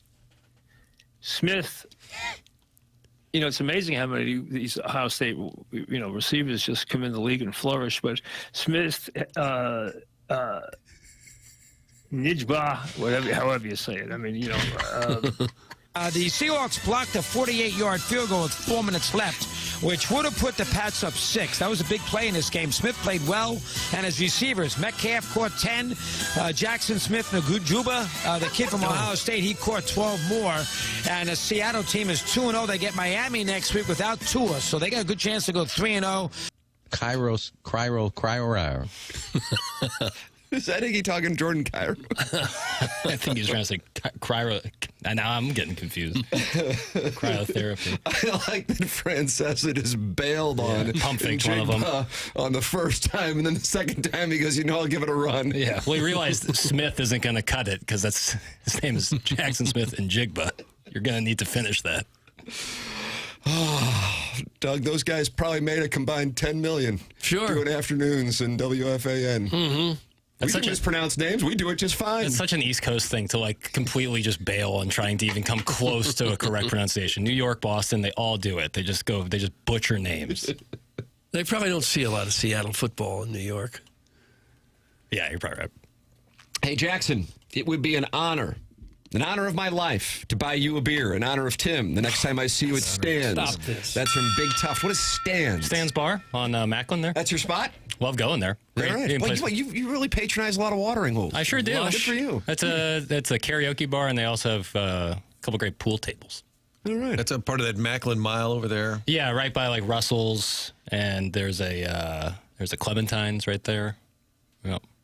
Great spot. Mm-hmm. The Mac. Stan's one of those old school, they probably didn't stop smoking right when the band came in. They're like, we're gonna push it as far as we can. Absolutely. Well, I don't think I've been to Stan's. I hope this becomes a thing where people buy me beers in honor of Tim. You're winning. I'd be great. You're winning. I would love that. Mm-hmm. But that means they're recognizing you, Papers, and you got the new stash going. So there's more of a stash than in the past. Depending on which light you're looking at me in, you might be able to see it. I noticed it. Haven't shaved in a month. Haven't shaved my upper lip in a month. I'm going to fold. I think he's being serious. 1 month. This is 1 month of work. Are you kidding me? Yeah. But I think if I shave it fully and then let it grow back, I think we might have something. No, it doesn't come back thicker because you shave. That's going to upset It's because you don't believe. That's why you haven't been able to grow facial hairs. You have if no that was belief. the case, everybody who shaves their head, the hair would grow back thicker. Different It doesn't. follicles. Different follicles. It doesn't work that way. Just because you shave a hair doesn't mean it comes back thicker. Your lack of faith is disappointing. I offered Pale my wife at the meatball party in honor of Tim. That's from the recovering alcoholic from Belleville in Webster Grove. You had a meatball party? I still think about those meatballs. It was the best meatball I've ever had in my life. What was going on with the meatballs? Tender. Sauce was great. It was real shades of Ray Liotta at the end of Goodfellas when he's looking up at all the helicopters on, you were on some some substance and mixing the meat sauce with his brother in the wheelchair. Very similar vibes. What made the meatballs so special? I think it was like the sauce that they've been making for like 8 hours. I think Really? that's Don't what you like a does it. sauce that you have to stir for 8 I hours? don't care how long they make it. I just care what it tastes like. We gotta let the flavors get to know each other. I don't know about that. I couldn't even get that Even out. you thought that was ridiculous. Yeah, you bailed on it halfway through. Chris Kerber is going to join us coming up on the other side of the break. There is your Stiefel dossier for the Fisher Window and Door Store 8 o'clock hour. Gabe DeArmond brought to you by James Carlton in the 9 o'clock hour. Plus, the first Design Air Heating and Cooling email of the day for the month of January, in which, courtesy of Seth Goldcamp, we are giving away a $10,000 HVAC system to whoever wins the most emails of the day in the month of January here on TMA. We're moving it up to 9:45. All the rules are online at 101ESPN.com and TMASTL.com. Send yours in the morning after at InsideSTL.com. You want to make sure it gets read. I recommend you get it in by 9:30, and I recommend there is some semblance of brevity. Not that it has to be super short, but you don't want to go, I don't know, 500 words or something Yeah, like that's that. way too many. Don't bogart the time. Yeah, there you go. You'll be on the cutting room floor. That's coming your way at 9:45. We will announce the winner each day at 10:55. Chris Kerber joining us next. It's TMA 101 ESPN.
Hey, when we talk to you about the great service you can get from Classic Air Care, they've got a 4.8 Google rating for a reason.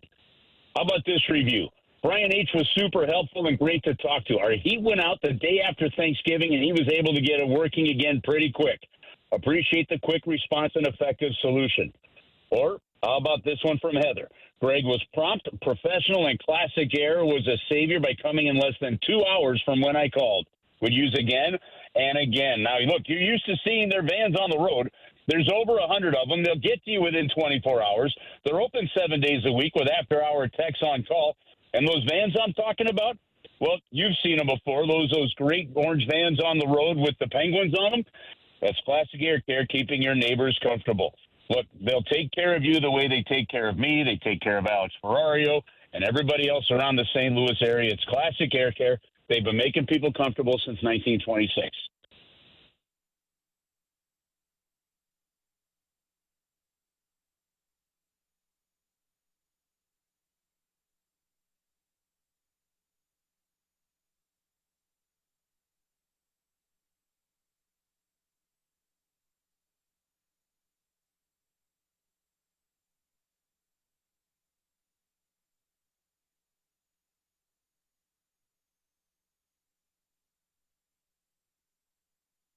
Welcome back to the Morning After, 101 ESPN and the TMASTL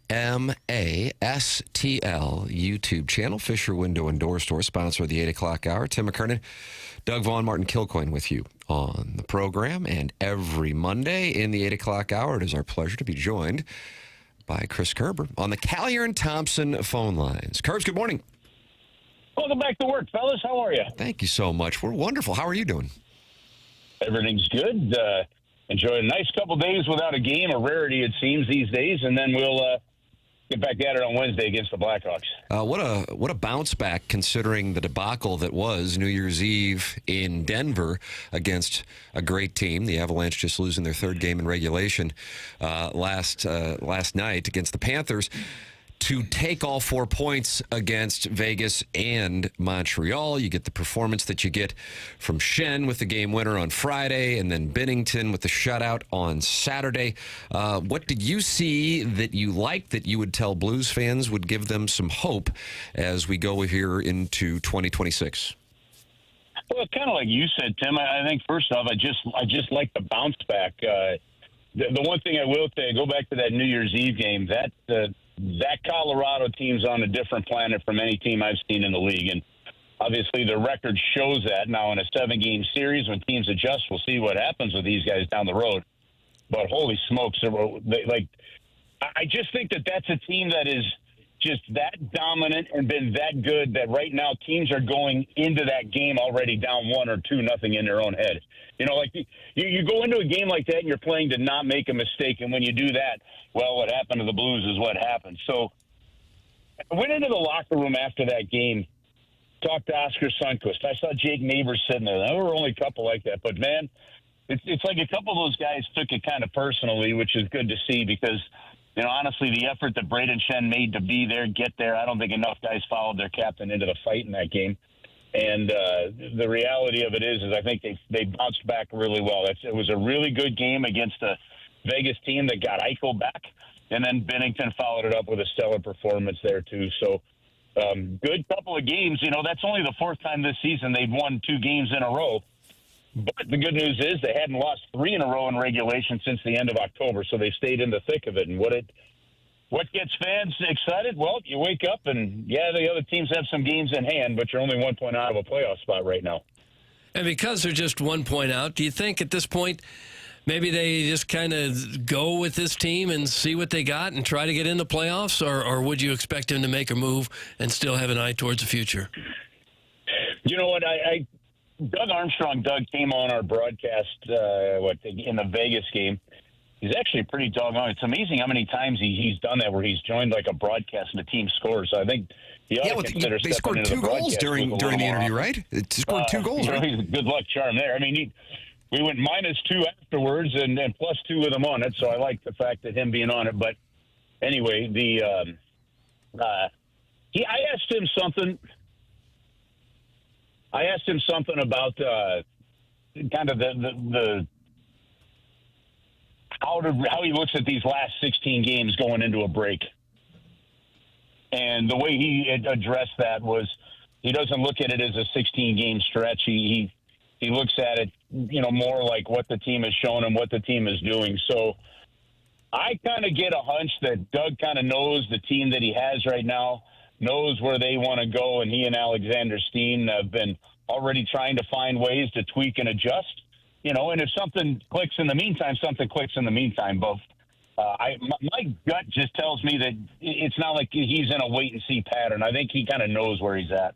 No, my theory was if Binnington goes to the Olympics, he'll play well. It kind of re-energizes him. And then I somewhat joked that just getting named to the team may have been a bounce for Binnington. It is kind of amazing. That means a ton to him, and I don't know how we factor that in, but maybe it improves his psyche even a little bit. Well, it does mean a ton to him, Martin. And the one thing, I've done a couple interviews with folks up in Canada, and every team that comes in, they go, "What's wrong with Binnington?" I'm like, "Nothing." Just wait, guys. First off, Team Canada and that team playing in front of Jordan Binnington is not the St. Louis Blues right now.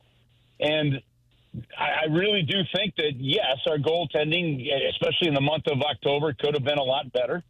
And they are part of the problem as much as a forward or a defenseman is.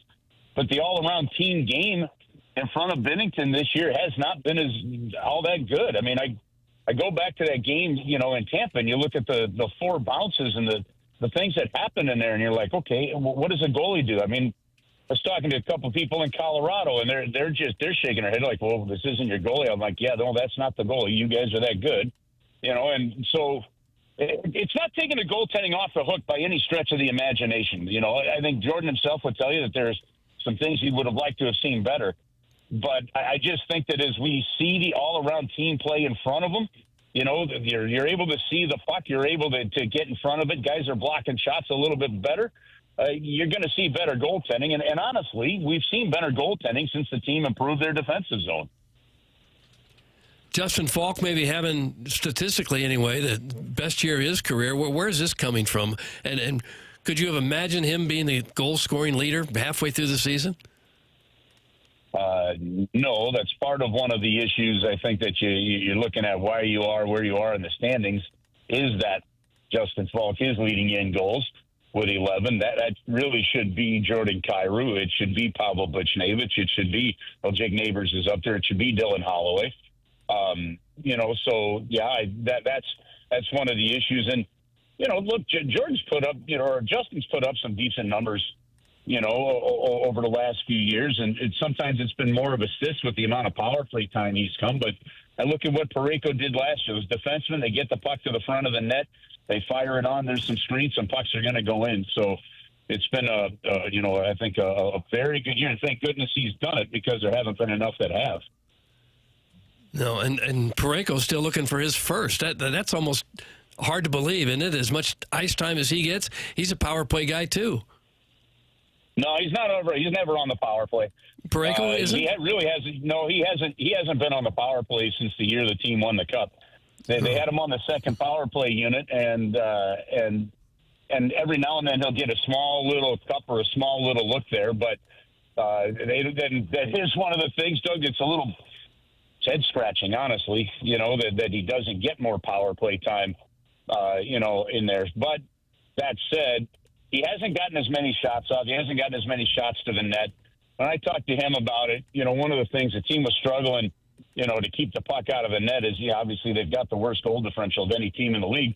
And at that point, he's like, man, it's time to focus on just defense. And I think that has taken away from some of that offensive, threat and stuff. And I think the same for Broberg too. So, but here's what it does do. Like you saw in that game, in the last couple of games, his play at the side of the net. There's a reason he's on Canada's Olympic team.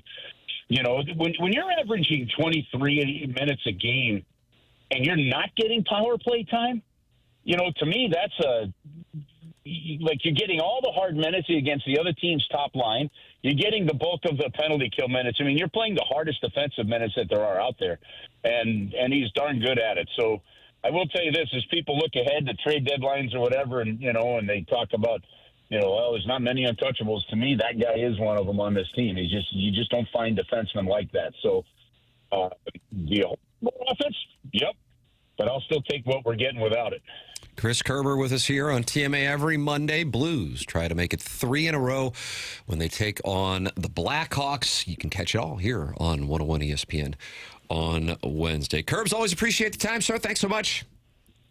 All right, fellas, have an awesome week. You too. Talk to That's you next week. Chris Kerber with us here on the Callier and Thompson phone lines. Tim McKernan, Doug Vaughn, Martin Kilcoyne with you on the morning after 101 ESPN and the TMA STL YouTube channel.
Doug, is this on the Mount Rushmore of jams?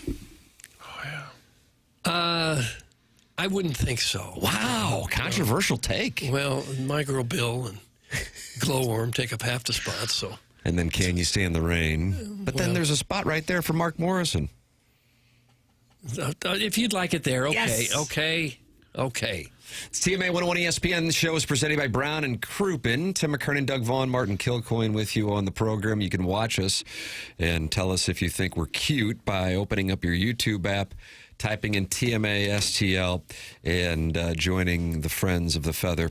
6,420 subscribers on the TMA STL YouTube channel. Subscribe to the channel and watch the program. We were joined by Chris Kerber in the previous segment. Coming up at 9 o'clock, Gabe DeArmond will be with us, brought to you by James Carlton. And then at 9:45, a Design Air Heating and Cooling email of the day for the ages, as it is the first email of the day in an historic month. Seth Goldcamp and Design Air Heating and Cooling giving away a $10,000 HVAC system to the winner of the emailer of the month. Chairman Kurt, have you taken a look at the email inbox the morning after at InsideSTL.com? How does it look so far? Well, the first one, they were coming in early today. The first one was sent at 4:45 this morning. Oh, my goodness. You got to get up early to do it. Yes. Currently, there's 3 in the filtered file. 3 have made the cut. Mm-hmm. And that's fluid. That could change at any moment. I've gotten rid of a few, both for length and quality purposes. But you can tell people are ratcheting it up this month. But we'd like to get, 5 or 6 or so? We have time, or do we have time to read more than that? I don't make that decision. Okay. Jackson? I mean, we'll give it a pretty good... Yeah, I think we'll be able to read everything that's in the filtered file. No. Okay. This one was sent to me. I don't know if this one got to you, Chairman. It was sent to me via, I guess, the TMA STL app, where you can click on hosts to email. So if you'd ever want to tell me to piss off, that's how you can do it. Or just T. McKernan at InsideSTL.com. Well, I got a TMA hat for Christmas, so why not join the exclusive class of white trash that emails this show? Oh. That seems unfair. So they're on board? They're kind of excited? It's a confusing text. I'll try and keep it clean and short to get your vote, Doug. Clean and short. Just like our King Tim. Hashtag F Mizzou. That's from Illini Lance. God, I didn't like it. I'm not liking them. No, I didn't care for it. I don't know if that got to the proper email address or not, but that was This is my first time hearing that. Yeah, okay. There you go. Not when they went in. You say the email address too fast. That's from Dickio from Cedar Hill. He's a new texter. The morning after at InsideSTL.com. But Dickio, I got to be honest with you, if the email address is too fast for you, the competition might not be your strength. Yeah. Save the time. What was that email, honey? Were you listening there? That boy is always talking so fast. What's the show called? The morning stuff? After stuff? Okay. There is sometimes on the podcast setting where you can change it to like 1.5 speed. Oh, yeah. Is that how you podcast? No, I prefer 1 speed. Same here. It's just a better way to do it. I mean, people speak in a certain rhythm, but sometimes you can set it to 0.75x and slow it down. It sounds like everyone's hammered. It's fun. Like your favorite show that you've listened to forever. Try it at 0.75 speed for a second. Don't tell See me how what that to feels. try. I slow the Tim McKernan Show podcast down to 0.5 just so I can hear Just Tim for longer. More of Stop it. that. Yeah.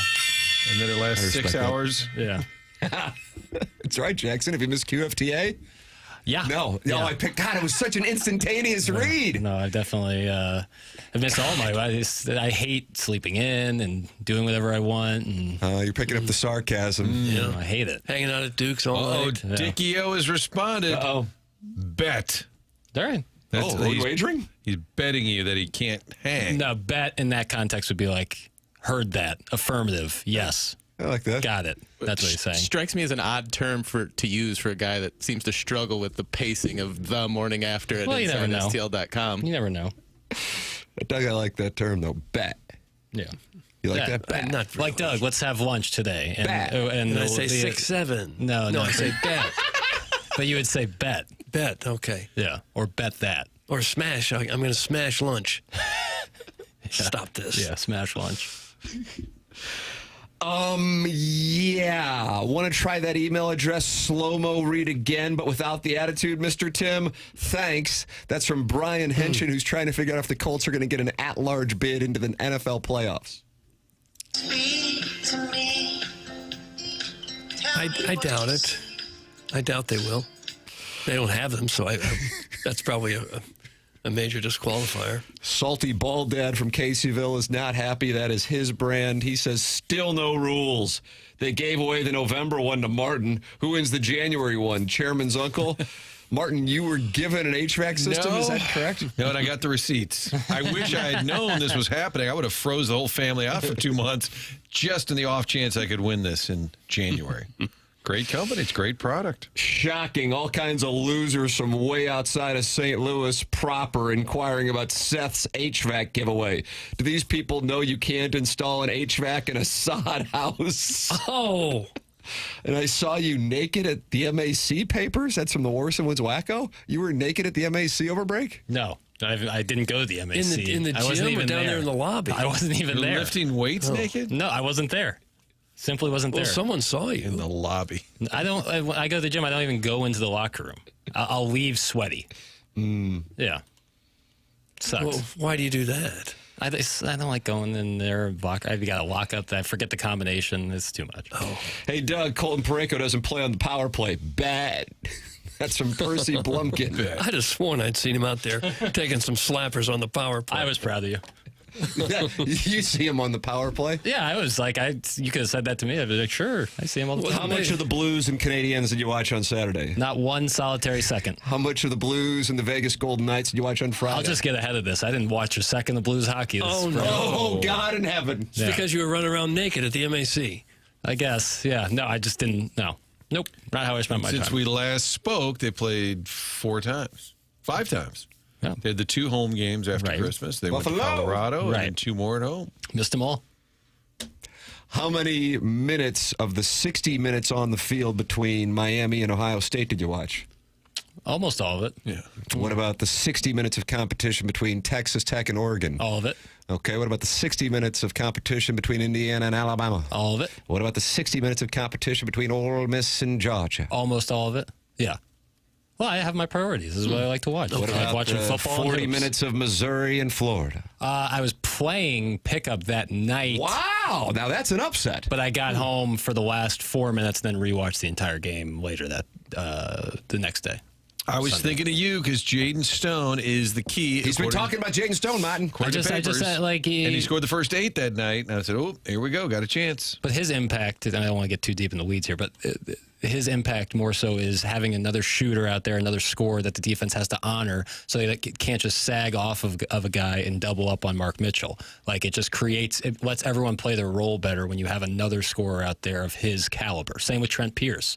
Having those guys back out, those are 2 starters, and it makes a world of difference. Now, Florida might not be as good certainly not as good as they were last year, but their forward play is outstanding, probably some of the best in the country. So that's a really good win. It's a Q1 win that they haven't had yet this year, and they don't have any Q3 or Q4 losses. So the season isn't lost in total yet. It felt like after bragging rights, yeah, I mean, how could you be confident after that? How could you be confident after the bragging rights? So we will not have a winless SEC season. That's no, we will guaranteed. not. Guaranteed. Want to know. Kentucky on Wednesday.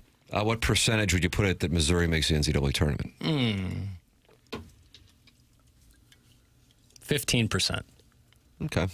15%. I can respect that. I think that's a nice sweet spot. For the record, ILL, who shipped Penn State on Saturday, is ranked 10 in the NCAA net rankings. Doug, watch this. Billikens, rah, rah, rah. Billikens, shish, boom, bah. They are 29th in the NCAA net rankings. This is something, maybe Jackson might be the only person in the world aware of this outside of people in Palo Alto and Louisville. But Louisville, number 16 in the country at the time, lost to Stanford. SLU's one loss this year. And that might be a good thing for the Billikens if push comes to shove for getting in. For the record, Missouri on the NCAA net rankings, Doug, you're going to have to do a little scrolling because they are 84th. No. That's that. I think 16 the Ken Palm. Non-con when you would play Alabama State A&M. A couple of those. Yeah. They did play Kansas, played Illinois. That helps. Billikens with VCU on the road Wednesday night. That's a good test. 41 and 42 in Kempom right there. I'm telling you, I'm looking forward to that. That's a fun team to watch. Doug, watch this. Kellen Thames is a bad, bad man. Okay, now why do you say it that way? Boy, that Principia bunch put up a good effort against the Billikens. What was that all about? It looks like they have 13 points at half. And didn't they count it as an exhibition game? I'm not so sure if Jay Blossom's Principia team just down the road here couldn't have put up a similar effort. Yeah. I saw that the school had like 350 people in it. Or were they up like 40-6 in the beginning of the game? Why would you play that game? I don't know. They don't even have a logo on Google. If you type in the SLU Principia game, it's just like so it's just like one guy and four of his friends? It's like, yeah, they picked up some guys, from the Y. It's unbelievable. Yeah, that was hard to believe that was even going on. Was the final score 114-33? Yes. And even that was being generous. Yeah, that 11 scored 30. They just added 10 points at the end. It was 23, and they just give him 10 more. They put up another 100 on the St. Joe's Hawks, Doug, and that Hawk was on the road with St. Joe's and flapped its wings the entire game. Did he really? The entire game. You Absolutely fascinated my sons. Couldn't get enough of it. At halftime, you think they change out and make somebody else I got to tell you. So after the game, I go and I have some libations because it's New Year's Eve. What else are you going to do? I'm having some libations. Got the whole family with me. You know Mark Meckler from St. Gabriel's? I don't think so. You should. He's a great American. All right. And Cal Kennedy, the John Wooden of St. Gabriel's, and John Hartman, the Mike Krzyzewski of St. Gabriel's. They're all down there. They're all having libations. They get us some libations. So we wind up hanging out for a while. My two sons destroy the place. I don't think Chris May really enjoyed seeing that. That's my deep down feling on that, Martin. We're at that Lorenzini's. That's exactly right. Inside the shave. Next thing I know, I'm ponied up, and we're closing down the joint. And then I'm going to Paulimano's right after that, and I'm having some libations. And the whole thing is, Cal Kennedy tells me after the game, he goes, we were right by the hawk that was flapping its wings the whole time, and we're pretty sure a hawk tagged in and a different hawk came out. Wouldn't surprise me. I think it would make total sense. I mean, I want people at Don't you feel like you've been fooled? You've been bamboozled? No, I want people at home to flap their arms for 55 straight minutes and see how you feel. I mean, I think your arms would be elbow macaroni. What? You heard me. I think we respect the endurance of it, but I think we also were led to believe it was one person. Maybe we just guessed that, assumed that. But I always assumed it was one person. The 302 says the St. Joe's Hawk gets a full scholarship. It's not a bad gig. Yeah, I mean, you're earning it, though. I mean, if you play 35 basketball games a year, including exhibitions, you probably your arms are probably jacked. He's probably after more that. tired than the players after the game. I mean, during commercial break, it's the whole during the time. commercial, he's still flapping. Yes, the whole time, and he goes with a little lag. I noticed he goes a little lag. I mean, when you switch it up after a while, I'd just be. Hell, I mean, I wouldn't sign up for the gig. Yeah, it'd be like water torture. You'd have to change it up every once in a while. Why is it important that he keep flapping? I don't know, but remember they got in the scrap and he kept flapping during the fight. Which is, you don't want it as a mascot. You shouldn't be getting in fights. And what does Truman do? Push-ups? He swings that damn tail around all the time. But a lot of push-ups. In football games, yeah. Which is, you go to a bowl game, you don't have to do too many. That helps. Only 7 scripted drives. The 6-1 hate is mad that we're not talking about the Cardinals, the Blues, or the Battlehawks. Yeah. No one wants to hear that Tim chased around a bunch of high school boys. I'm going to disagree with that. I think people would be interested in that. I didn't hear you say that. No. Where were these boys? Clip that off. Guys, he flaps because the hawk will never die, Doug. That's from the 302. Okay, well, even in nature, hawks don't flap all the time. No, they'll stare at you and scare the hell out of you. They do a lot of gliding. They're and then they dive. Glide and dive. Mm-hmm. You wouldn't think anyone would be offended if the hawk stopped flapping for some rest periods. If he wants to keep that scholarship, he better keep flapping. That's exactly right. Probably in the terms.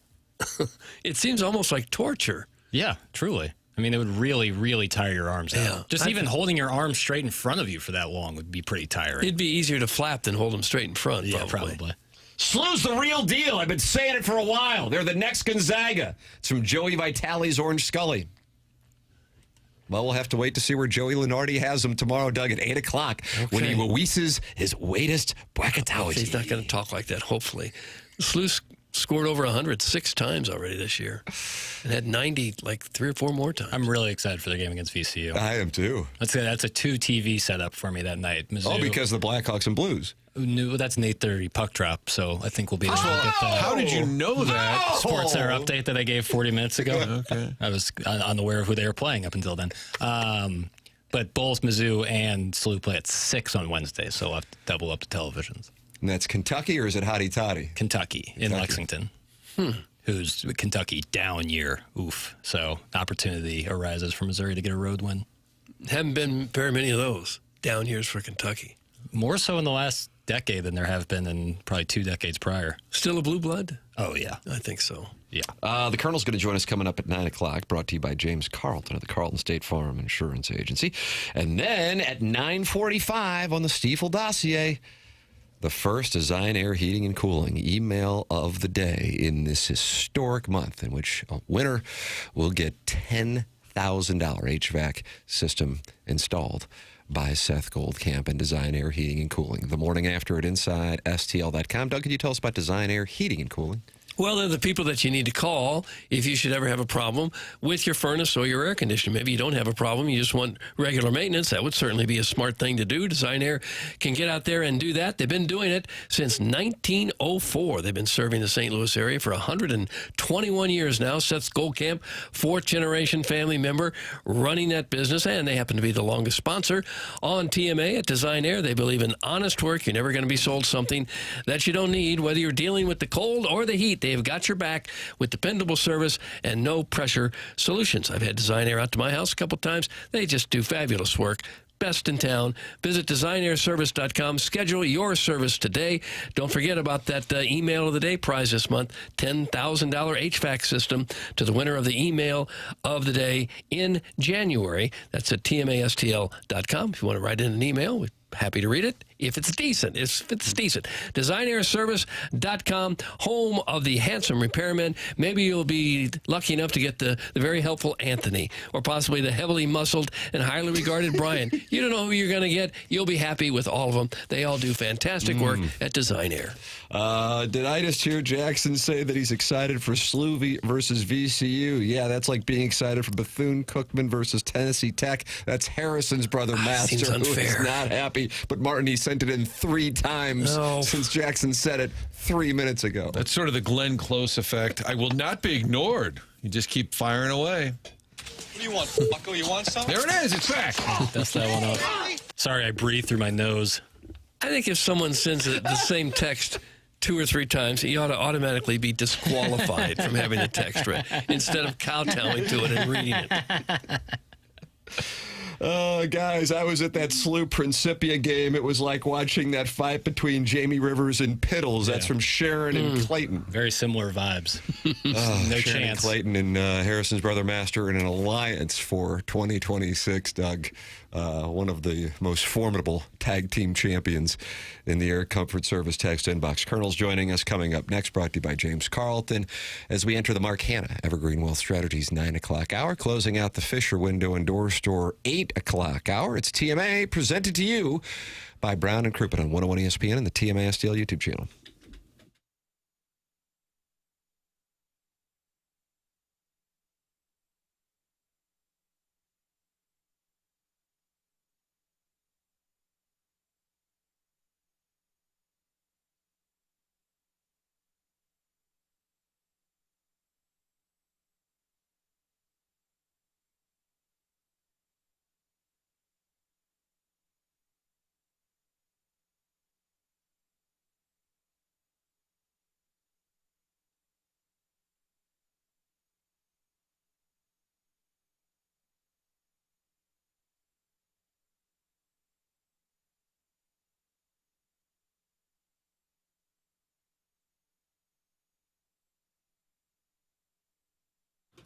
AutoLoanPro.com. It's the website I've been telling you about. If you're in the market for a new vehicle, but you're not sure what you can get approved for, AutoLoan Pro is going to hook you up with little to no money down. They'll work hard to get you the best rate possible. That is what they do. because even good people get into bad circumstances. So instead of just selling you a car, Auto Loan Pro is going to get your life and your credit back on track. They even put together that free playbook explaining the credit industry, all of it. One website, autoloanpro.com. Financing a car, the only thing to know is to choose the pro. Auto Loan Pro. They've got over 50 different lenders, so they're able to shop this around. Again, little to no money down. Best rates possible, because anyone can sell you a car, but it takes a pro to do it right. Making that large purchase gets complicated. Doesn't matter. Get online, check out the vehicles. They'll get you approved. So whatever the situation, whatever your circumstance, they're going to get you into a new vehicle. Auto Loan Pro is part of the Lita family. Get them online at autoloanpro.com.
This is Jackson with a SportsCenter update brought to you by Saliga Heating and Cooling. The Browns have officially fired their head coach, Kevin Stefanski. They will keep their GM, Barry, on with the team. That was another SportsCenter update brought to you by Saliga Heating and Cooling, a Daikin heating and air conditioning dealer.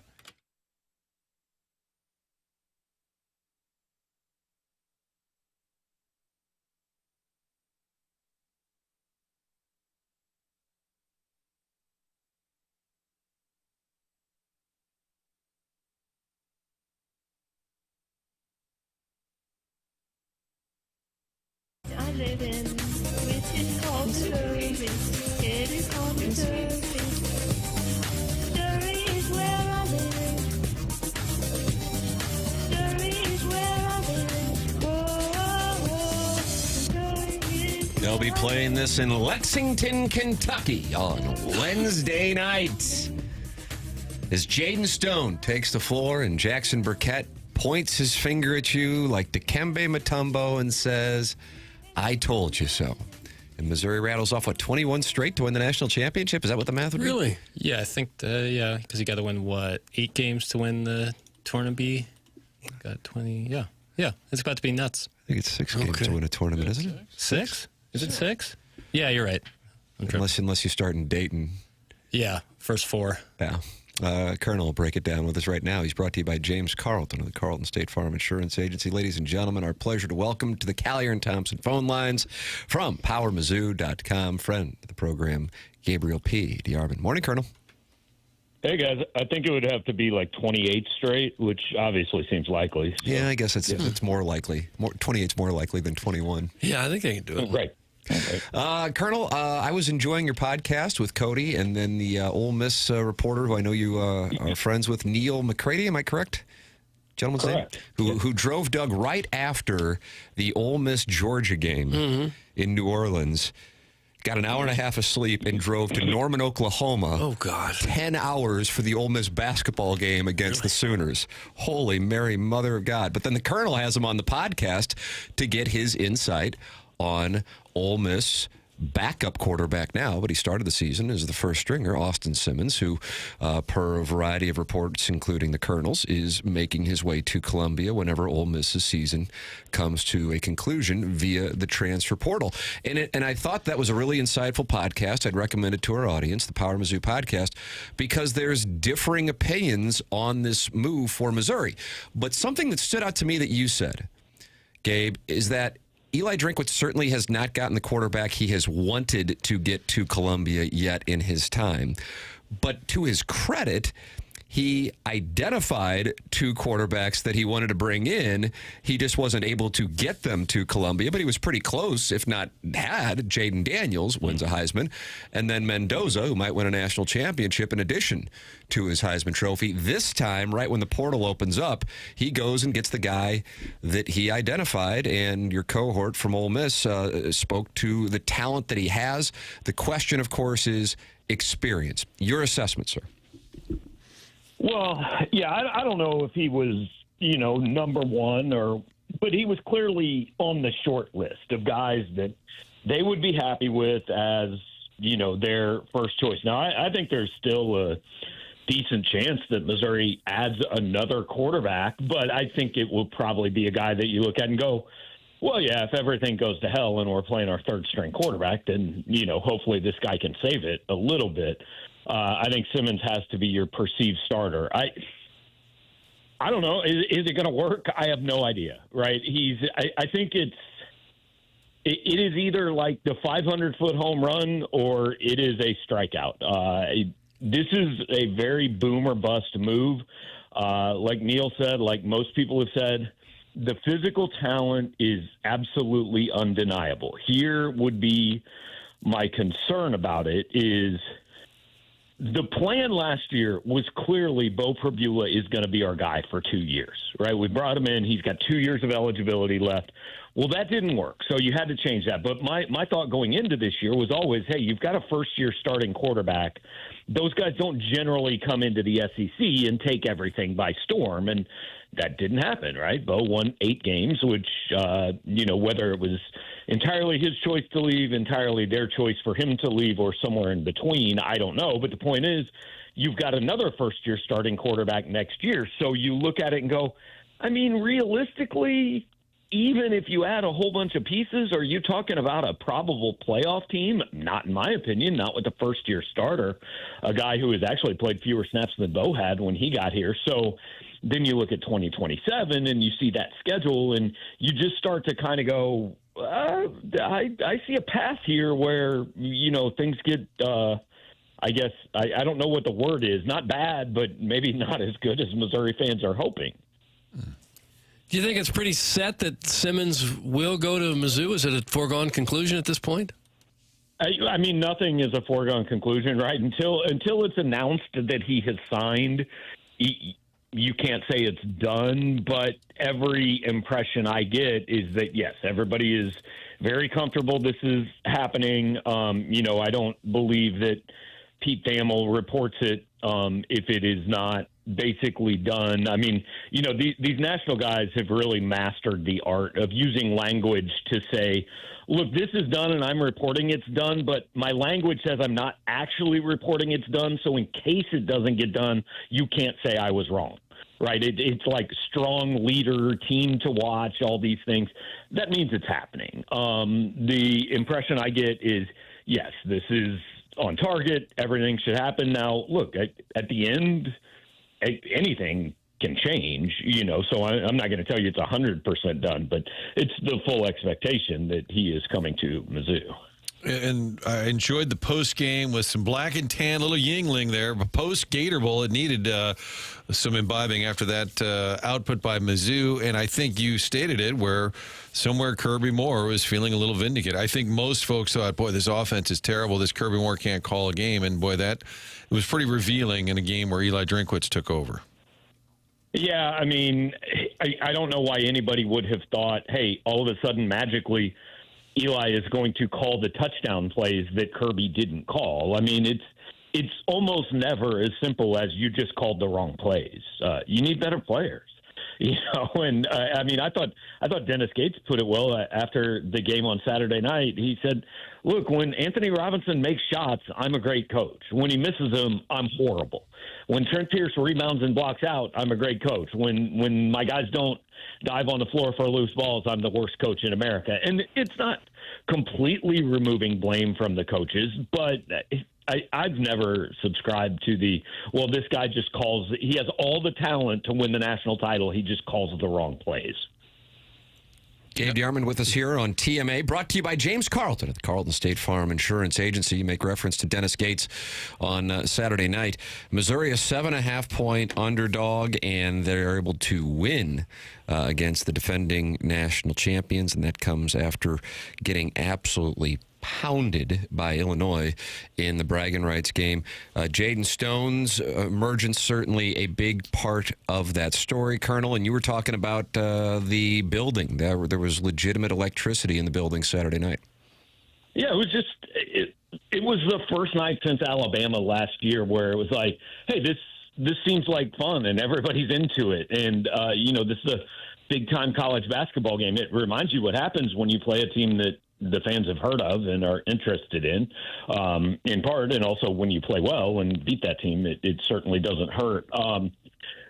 So if you look around college basketball, this is like, there are teams that are losing games by 30 and then winning games by 30. I mean, the variance is crazy. So Missouri losing by 43 and then beating the defending national champions. I don't want to say it's normal, but it happens more than we think. But I think what we figured out is, hey, you've got a team that can look like it absolutely does not belong in Division I basketball, and then you've got a team that can beat almost anybody it plays. So it just depends on the night, and you need the latter more than the former if you can. So what was the big difference in the two games? Just a matter of the shots not falling one night and they did fall the next? No, I mean, I do think having Trent Pierce and Jaden Stone healthy, like these are two guys that can make outside shots and that change like Anthony Robinson played much better because he was driving. He had space on the floor that he didn't have before because Florida did have to respect that Stone and Pierce were out there and could make shots. I think those two combined for 4 3-pointers on the game. And Dennis Gates talked a lot about the injuries, and we all got sick of it. And then we all said, I'm tired of hearing the excuses. And well, it kind of looks like maybe there was something to it, because they did look like a significantly better team. Also, I expected a close game in that game because it was kind of a situation where Missouri's back was against the wall. I mean, if you weren't going to do it that night, then you just weren't going to do it this year. And they came out and, obviously they were down 8 points in the first half. I mean, there were times in that game they could have mailed it in and didn't. So they fought a little more. They obviously played better. And what impressed me was it actually was one of the first big wins that I can remember under Gates, that it wasn't as simple as just, hey, shots went in. Like Alabama, Kansas last year, a few of the other ones, Florida last year, you look at it and go, well, Missouri just made a million shots. That wasn't the case on Saturday night. I mean, they won scoring 76 points, didn't make like an ungodly amount of three-pointers or anything like that. They won. They just went toe-to-toe and beat Florida playing a regular game. Gabe DeArmond with us here on 101 ESPN. Hey, Colonel, 2 weeks from today, they will play the national championship game, which is kind of amazing. But that's how long it's going to take. But they also will have a meeting with the commissioners and the athletic director from Notre Dame. I know you are plugged in. I also know these are confidential talks. Do you have any idea of what changes are in store for either the playoff or the famed calendar we hear about? Because as you note in your column this morning, we have 4 teams still playing, but yet the college football free agency period is underway. Yeah, I have absolutely no idea. I would imagine they'll probably go to 16 teams. That seems to be because, God forbid, college football just sit here and find out if something works. Like, my frustration this year with the playoff has been that after every single game, Twitter and every message board is, well, here's what needs to change. Well, we're not even through a year of it. Maybe let's find out. Let's let it simmer a little bit. And like, I think this has been a pretty good playoff. You know, Ohio State, Miami was fun. Alabama, Oklahoma was good. Georgia, Ole Miss was absolute classic. We've got 3 teams that have never won a national title in the Final Four. Like, maybe we should focus on that part rather than cry about what's wrong after every single game, but that's what we do. I'm sure they will make some changes, but I'll be very honest. Like, there are guys, Ross Dellinger, chief among them. There are people who do a fantastic job of covering all this.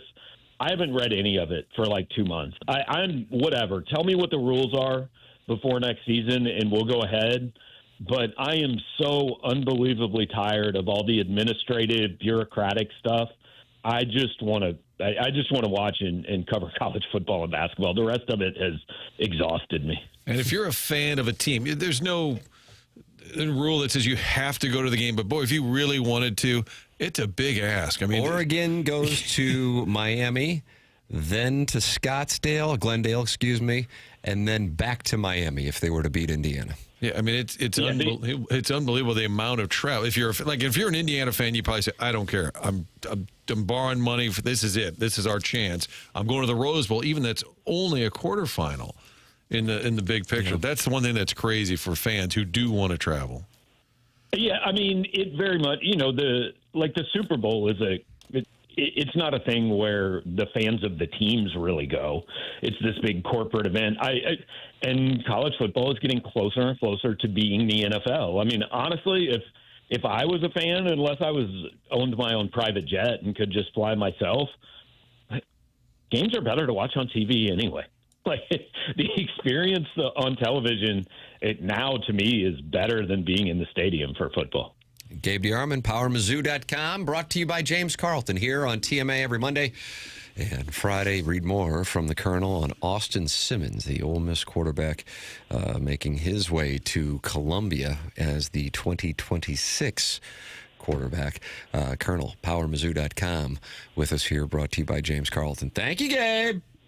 All right, guys, have a good one. Take it easy. It's Gabe DeArmond, brought to you by James Carlton. James Carlton is online on carltoninsurance.net or by calling 314-961-4800. James Carlton's been advertising with us now for close to a decade. It goes back to 2017, and he has never come in here or given me bullet points for commercials and said, hey, make sure you tell people that there is a big sale going on right now when it comes to rates. Until about a month ago, and that's because there actually was a huge opportunity for people to save money on auto insurance. So You know when he says it, it's got great credibility. James has credibility. He's my insurance agent. Jamie Rivers made the switch to James Carlton, and he saved him thousands of dollars. Brendan Kiley made the switch to James Carlton. I've been with him since 2019. Call 314-961-4800 or go online at carltoninsurance.net. We are a half hour away from the very first Design Air Heating and Cooling email of the day in this storied competition that will include point for someone to win the Design Air Heating and Cooling $10,000 HVAC system and installation from Seth Goldcamp. Doug, you can see somebody get closer to greatness today by winning on January 5th and be 25 days away from possibly winning a $10,000 HVAC system. The email address, themorningafter@insidestl.com. Hello again, everybody. It's got to be one of the great prizes ever given away by a radio station. I would say so. All the rules are up at 101ESPN.com or TMASTL.com. Dickie O from Cedar Hill is back. Okay. He's the one who said bet, and you like that? You're going to start saying bet? I'm not going to say that. Genuinely curious after listening to some of these St. Louis buffoons. What kind of emails win this thing? Dumb as S or actual intelligence? That's Dickie O from Cedar Hill. He needs to pipe down just a little bit. Bet. Are the St. Louis buffoons us or the listeners? I think that the he's ones who write referring in. to? Could be letter C. Cedar Hill is south of here, right? Jackson? Where's exactly Cedar It's Hill? over in Cedar Jeffco. Hill? Yeah. Oh, don't. Geez, so offended to even be asked. Cedar Hill is in Jeffco. It's over that away. Okay. Get yourself down. Did you take, Crowdsourcing Doug, early would you in take 2026. 55 or would you take 30? Northwest Jefferson County. Yeah. Okay. Northwest Well, Chairman is the name of Kurtz, the high our school. Jeffco correspondent. It's kind of House Springs adjacent. Yeah. Is it? Okay. House Springs. Does that help, Doug? Yeah, it does help. Guys, can that HVAC system be installed in a 1983 GMC panel van that's from Minute Bowl eligible? I don't see why not. Probably. Yeah, I think that'd be tended to in the rules up at 101ESPN.com. Pretty big, that might tilt the vehicle a little bit. Like backloaded. You put it in the trunk, maybe. Dickie O from Cedar Hill says, nah, definitely the listeners. And we're 45 minutes south of St. Louis. That's Dickie O from Cedar Hill. Okay. I wouldn't have thought it was that far. Does that sound right? Scenic route. Someone says Cedar Hill smells like beef and cheese. Oh. Papers really enjoyed that. That is funny. All right, email in the morning after at Inside. You want to make sure you get a chance to get through. Make sure your email's in within the next 10 minutes. The morning after at InsideSTL.com. That is coming your way. This is TMA 101 ESPN.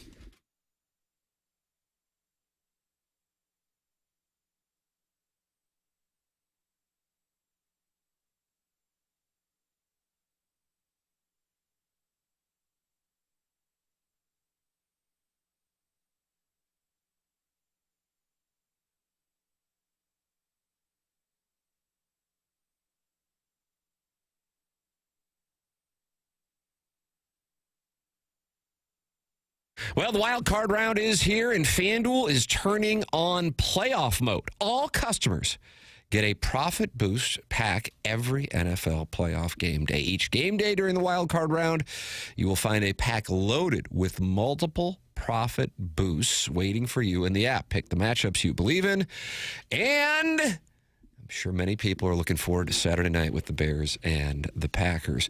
Take your shot on an upset or build a parlay that fits the moment. Then apply your profit boost and go after even bigger payouts while the playoffs get rolling. So visit FanDuel, an official sportsbook partner of the NFL, and grab your Profit Boost pack every NFL playoff game day. Must be 21 or older and present in select states. Opt-in required. Bonus issued is now withdrawable Profit Boost tokens. Restrictions apply, including any token expiration and max wager amount. See terms at sportsbook.fanduel.com.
Doug, you might need to update your Mount Rushmore of, would you call them bangers? Mm-hmm. Sure I do. I mean, Pete Rock and CL Smooth for 92. They Reminisce Over You. Trouble T. Roy has to be in there, doesn't it? I've only got spots for 2 more. Because of Glowworm and Micro Bill. Yeah. This has got to be one of the yakkiest sacks of all time. Yeah, that's a busy sax.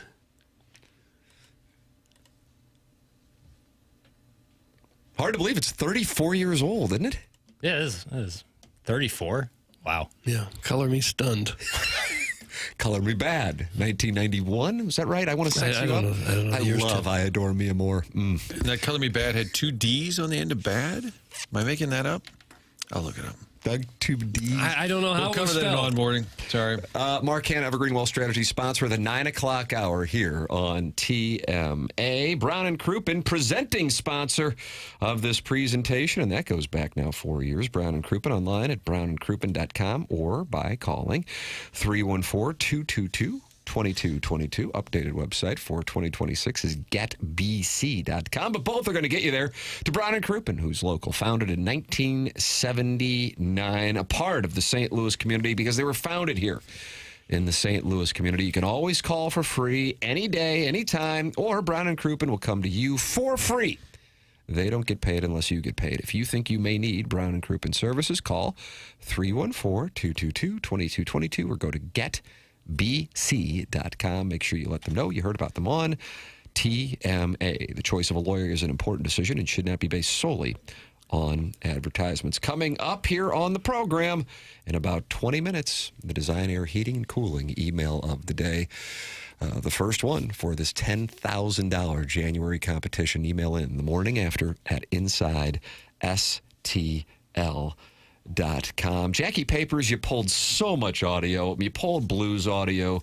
You pulled Mike Tirico's call of the Ravens missing the game-winning field goal. You got Dennis Gates. You got Ant Robinson. You got Josh Schertz. You got Kurt Signetti. You got Kalen DeBoer. You got Kirby Smart. You got Dan Lanning. You got Zach Taylor.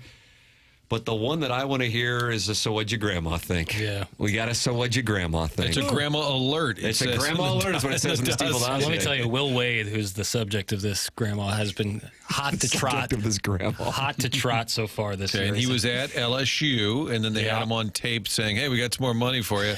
And apparently that didn't get him right away. Then eventually he was let go. And where is he at? Coastal Carolina? Where is he? NC State. NC State. Yeah. But first, I figured it's we better play the open. Yeah, that's right. Oh, yeah. Sometimes the media asks bad questions, like, Congratulations. Congratulations. I lost. You lost? Yes. Oh. or, What went through your mind when you were told that the contract was done? What's that? and when that happens, players will fire back. I mean, are you looking to get into a pissing match with you and I? Bryce, that's a clown question, bro. Now it's time for So what'd your grandma think? There it is. Cal May, Martin. Okay. All right. This is Will Wade, North Carolina State. It did not go well. Yeah, he was asked about player Darion Williams and his play recently, and let's just say he wasn't happy about the question. Okay. What's your concern level where Darion's game is? Absolutely zero. You know, I'm tired of hearing about frickin' Darion. He's playing well. All right? It's a terrible question. It's a terrible question. And let me be frank with you. He affects winning. And everybody's out here about him and all this stuff. He affects winning. He was plus 13 against Ole Miss and didn't hit a shot. And everybody's acting like the world's caving in. The guy's a damn good player. He didn't shoot it well today. What did he have? Who had 0 turnovers for us today? Darion Williams. Oh. 6 rebounds, 4 turnovers. 4 assists, 0 turnovers. So everybody needs to shut the hell up about him. Oh, gosh, he's just He's a bad. damn good player. And the shot's going to fall. I'm tired of answering questions about him. He's really good. We're thankful to have him. Next question. Oh, yeah. Now that's when you just bring it down a notch. End of diatribe. All right, who wants to hop in here next? Why do so many coaches feel like they can act that way and just berate people? You're like a cuckfish? Yeah, why do they think that's okay? You have to have Is there coach. any other Any other phase of life where people respond that way to questions? So everybody needs to shut the hell up about him. Instant drop. If I were to truly do a deep dive, and Martin, I think you'll be in agreement here, many times, because this doesn't go on as much at the professional level, it's because many of these universities are in small towns with people who are really tied to one or two basketball, football coaches for their careers. And then oftentimes they're super young and easily intimidated because they haven't covered games much or practices much. And so it just becomes a way to establish some semblance of dominance. That's my theory.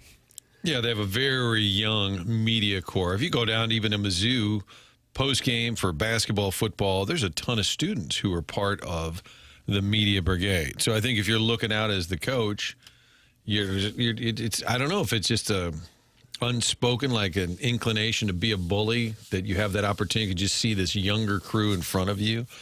It does happen a lot on these college campuses. My grandma request, though, would be when we have, okay, next question. I want to know what the next question is. Not just this time with Will Wade, but in general, after the diatribe. Fair. Because I can hear it in my head being a very meek. What'd you like about your rebounding tonight? Real softball coming in. Who's big for you? Guaranteed softball is on deck. The best grandmas is when they then leave after Storm the off. end of the rant. That's when you've really hit the sweet spot. Mic drop. We were discussing earlier on in the program the top paid coaches in college football. Doug Kirby Smart is number 1. Lane Kiffin is 2. Ryan Day is 3. Kurt Signetti is 4. Lincoln Riley, 5. Dabo Sweeney, 6. Mike Elko, 7. Steve Sarkisian, 8. And then at number 9. Who? Eli Drinkwitz. That's correct. Ninth highest paid. Okay. Ahead of Dan Lanning, who what's will he done? Take on Indiana on Thursday night. Dan Lanning talking it over in what he was discussing following the victory over Texas Tech, setting the stage for a rematch against the Ducks when loss this year, Indiana. Yeah, unbelievable game. A lot of fun. We've talked to our guys about being battle tested all year and having to win in different ways. You know, that game went back and forth in a lot of ways. You know, struggled at times to go score points, and our defense did an unbelievable job getting the ball back, and then our offense showed up when it mattered most there at the end of the game. I think we out-physicaled our opponent at the end, but a lot of respect for Coach McGuire and the team that he's had. They shouldn't discredit him. I remember this feeling last year, right? When you have a really good team, you play really good football all year, and then it comes to an end, and that's the way it is for every team but one. You know, certainly grateful for our fans and excited to see them show up in Atlanta, but proud of our players, the resiliency that they showed, their ability to stay calm and poised and collected under pressure. It's not easy in big moments, but these guys have shown and proven time after time. These two guys up here, that team in that locker room have shown time and time again that they're ready for big moments. And Lanning's one who I think I genuinely like him, but every once in a while he can be kind of that guy. He'll run the score on you, as he did. That was a 16-0 game. And he called a timeout, and they got another touchdown to make it 23-0. I don't know if that impacted anybody's wagers out there. But Dan Lanning will run up the score on you, Martin. Yeah, no, I get it. It's hard to find any college coach, football or basketball, that you like everything about him. But I don't have with Dan Hurley, another Dan out there. Dan Hurley, he's easy to dislike. I'm not there with Lanning. I don't think he's that. And Dan is not a jackass. I even saw a quote where Lanning said they should have been playing this game in Lubbock. That he thought they deserved to be hosting that game, Texas Tech. He's been outspoken about the on-campus games. That I asked Gabe in the previous segment when he was with us about any changes that will take place when the athletic directors and in the conference chairs meet 2 weeks from today to change the playoff. I really hope they increase the number of games on campus. My ideal set of circumstances would be then play one bowl game at the Rose Bowl Ideally, it'd be great if it were on New Year's Day. Start the season a week earlier. The issue on it is, because I was reading a column, I think it was Ross Dellinger of Yahoo who wrote it, that it is difficult when you're talking about these small towns, why the media tends to be, what it is in the smaller towns. It's difficult for a smaller town to brace itself for, okay, we're playing on Saturday night. Oh, God, now we've got another huge game the following Saturday. And that is one of the pushbacks on having nothing but on-campus games until a championship game. At the same time, if you were watching the Orange Bowl with Dan Lanning and Texas Tech, I would imagine many people noticed the empty seats. I mean, they're empty seats. Mm-hmm. Yeah. Empty seats. Can you imagine if there would have been an empty seat in Lubbock, Texas, or Eugene, Oregon? There's no chance in hell. So I would love that to be one of the changes. Yeah. The on-campus games and the bowl games. They in the column, they interviewed the Orange Bowl director, and he said, I recognize it, that the times are changing. So it wasn't like he was making some big case to keep it in the rotation. I would love it if the bowls fell out of the mix and that these games were on campus. Would love it. That's the thing that makes college sports so unique, are those cathedrals, Doug. Yeah. Just a super expensive trip if you're going with 2 or maybe 4 people to fly across the country and find a hotel and then buy expensive tickets.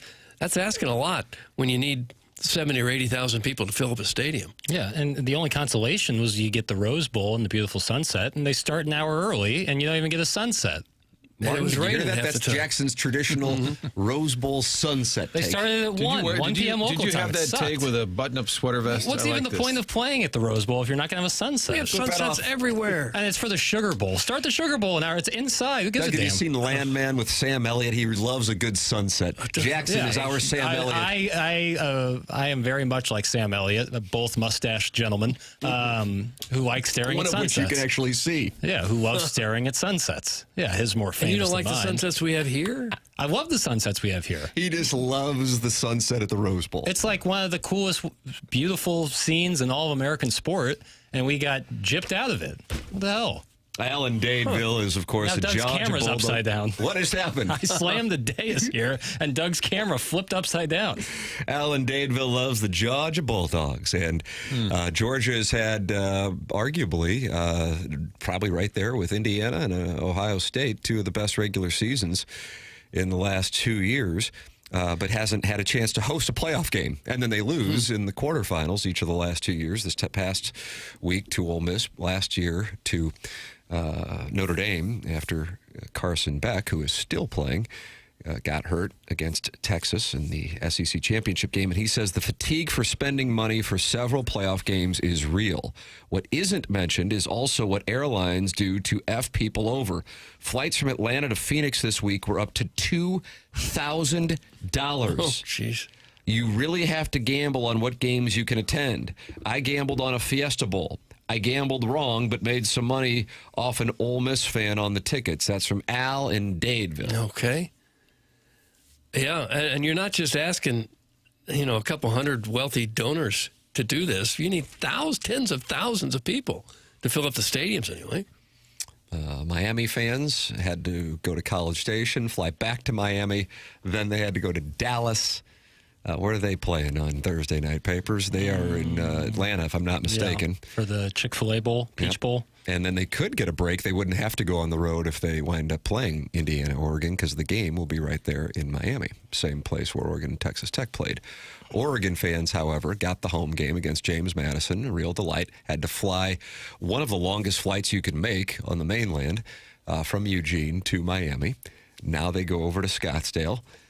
Or Glendale, I keep saying Scottsdale. And then they would be flying back to Miami.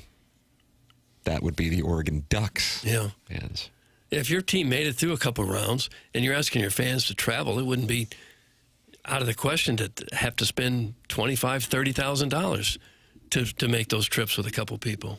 They didn't get a sunset because it was pouring rain, you pale moron. That's from Steven time. No, the reason they didn't have a sunset is because they started an hour early. They don't know what the weather's going to be like when they set the game time months in advance. So that's terrible, wrong, incorrect. Is it impossible? Here's a crowdsourcing. Yeah. Is it impossible to have rain and a good sunset at the same time? Probably not impossible, just more unlikely. There's times where you like look at the sky and half of it it's raining and overcasting, and then there's a little sun peeking through. Yeah. So maybe, but when they set the game time, it was long before they would know if it was overcast or rainy. So that's a you're trying to backdoor an excuse there, and I won't stand for it. No, you're kind of fed up. I noticed that. Where are you on rainbows? Is there a little bit of sun, a little bit of rain, then could they promise you a rainbow, son? No, I don't care about rainbow. I want a sunset. All right, fine. I want the beauty. I want the overhead shot, the drone shot going over the Rose Goodyear Bowl blimp. in Pasadena as the sun is setting in the valley. And those are the St. Gabriel Mountains. They named it after St. Gabriel won the 1988 seventh grade tournament. I think they were there before the school. Let's just change it to the St. Gabriel Mountains. St. Gabe's. Put a bunch of banners up there for the 5th grade club. Sure. We've got the Design Air Heating and Cooling email of the day coming up next. This is it. We all vote, and then we announce the winner at 10:55. Somebody is going to be that much closer to a brand new $10,000 HVAC system from Seth Goldcamp and Design Air Heating and Cooling email today. And the greatest promotion in the history of TMA, unless you liked it when we sent people out to the Bunny Ranch, Doug, in 2011. It's a coin flip. Yeah, we did send somebody out there, didn't we? Yeah, and he was married. Seemed to have a pretty good time. So the Design Air Heating and Cooling email today is coming up next. CMA 101 ESPN.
Doug, welcome to history. Okay. It's just exciting is what it is. Usually, the Design Air Heating and Cooling email of the day is in the final segment of our program. But because Seth Goldcamp came up with a brilliant idea to give away a $10,000 HVAC system to the winner of the January Design Air Heating and Cooling email of the month, we moved it up to 9:45 so Martin could be here and not miss the vote for onboarding. So we will have a secret ballot. Jackson, take a look. If you're watching on YouTube, you can see the secret ballot. Look at this secret ballot I'm holding up for the camera in my tiny little It's not pencils. a large ballot. And then Easier to keep it secret if That's it's exactly small. right. Looks very professional. Now, Jackson, what is the policy if there is a tie? That is a good question. No, I What is this, college football? I legit was thinking about it, maybe with a little stress, over the break about what happens on a 2-2-1 situation. 2 votes for one person, 2 votes for another person, Right. 1 vote for another. I think the best way to do it is then we re-vote with the 2 who had 2 votes, with the 2 emails with the 2 votes. Okay. And pray to God we don't get another tie. Well, we wouldn't be able to get a tie. Well, but then it'll only be 4 Maybe voters. we should put 2 of the names in your hat and somebody blindly pull out the winning name. No. We can do it before Martin leaves. That's fair. Yeah, there we go. Then we'll Isn't that re-vote. tough, Doug. I mean, that's why I'm And the chairman. I'm new here. Do you guys actually listen to the emails that are written? Yes. That's a joke. Just kidding. We had 26 sent in, Chairman. Is that correct? And 9 made it to the filtered file. Why did the 17 who sent in their emails not make it to the filtered file? Lack of wit would be a good one. Little girthy at times, or chances at FCC violations. Oh, is that right? Doug, have you ever looked at an email and said, "Man, is that girthy?" Never once. Well, we will write down the secret ballots. We will count up the votes, and we will announce the winner. Coming up at 10:55, somebody's going to get the first point en route to winning a $10,000 HVAC system. Seth Goldcamp at Design Air Heating and Cooling online at designairservice.com. It's time for the Design Air Heating and Cooling email of the day. For years, the TMA STL Reddit community has operated in plain sight. A digital speakeasy where criticism and conspiracies flow like bootleg whiskey, and hot takes are served with the subtlety of a marching band in a library. To the untrained eye, it's just another corner of the internet. But to those who dare scroll past the first page, it's a labyrinth of local incels who dedicate their waking hours to the noble cause of criticizing a show they listen to religiously. A pursuit that, frankly, is beyond puzzling. And a mysterious figure known only as that one guy who always posts at 3:17 a.m. This is not just a subreddit. This is a civilization. And this month, we pull back the curtain. Not because the world asked us to, but because someone has to document the chaos before it becomes legend. Today's topic is the very email of the day contest that inspired this expose. 2 months ago, user kindly still 8063 That's a lousy name. opined that this is an oddly large prize for a throwaway segment you guys rush through. His only sensible explanation is that Big Law, Mark Milton, is behind this prize to scoop up some future tax work once the inevitable Hoosier winner forgets to withhold taxes and finds himself in the crosshairs of the godforsaken taxman. Well, Doug, it makes sense if you just don't really think about it. We will continue to dig deeper into the criticisms and conspiracies tomorrow, and no one on the dais is safe. Back to you, Steve. That's from Mitch in Richmond Heights. Really long. Mitch, Richmond So Heights. are you critical of Mitch or Chairman Kurt for not filtering it? Well, certainly not Kurt. I thought Mitch, there was some clever verbiage in there. It wasn't a bad email. It was just a long email. We got 9 of them to get through. You opining on this is kind of lengthening it even more. Okay. Well, it's that time of year again, and boy, am I excited. I go to the dermatologist once a year, and she and her assistant are hot AF. I always make the first appointment because her cold hands make my nipples hard. Oh, I'm getting uncomfortable. Her assistant comes in and tells me to strip to me undressed. Okay, he's out. That grammar wasn't a requirement. Say it's a he. They're all he's. Every last stinking one of them. Was it to me or Timmy? To me. To me. I always her assistant comes in and tells me to strip to me undressed. Okay, see, you blew it right there. Proofread before you hit send. So that one's gone? It is in my book. Okay.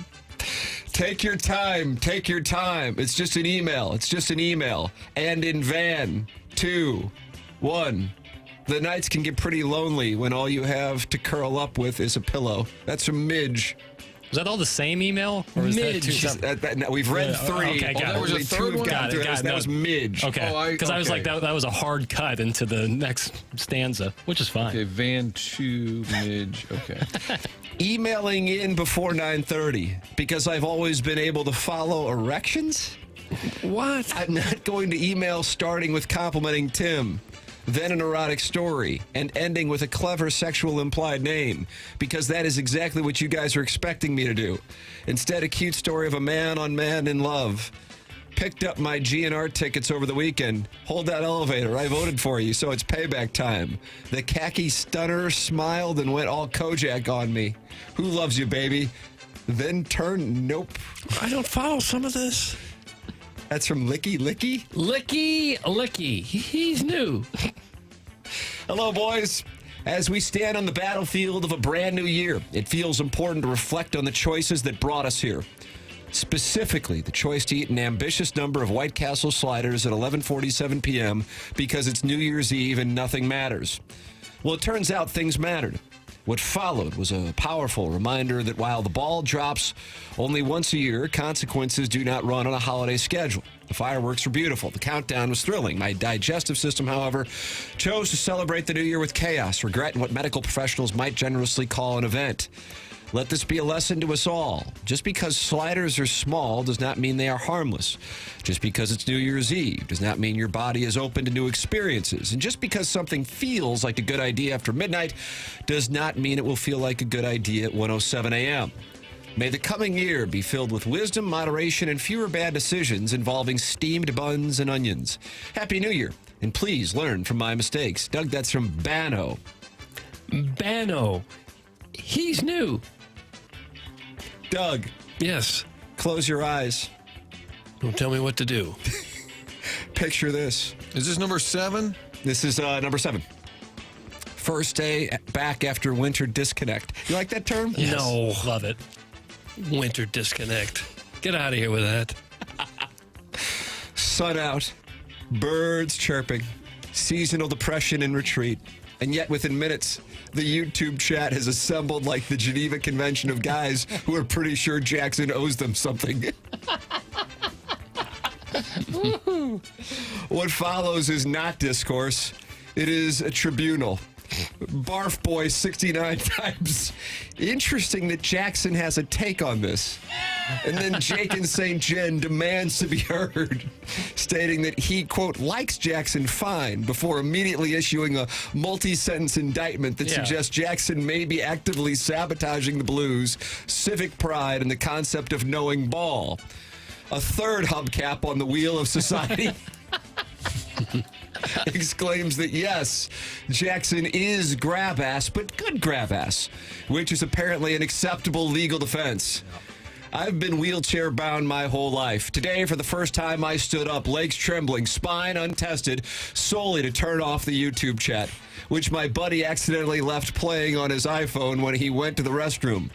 Doctors said it might never happen. They were wrong. Jackson's cavalier tone and the unearned confidence of your YouTube chat did what modern medicine could not.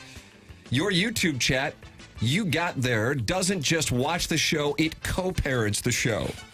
Anyways, at this point, well, we're all just boyfriend-in-laws. Jackson laughs at the Blues, Doug married to the Blues, Tim dating the Blues emotionally, and the rest of us are along for the ride. Best, that's from Riot's dad, Dunbar. Riot's dad, Dunbar.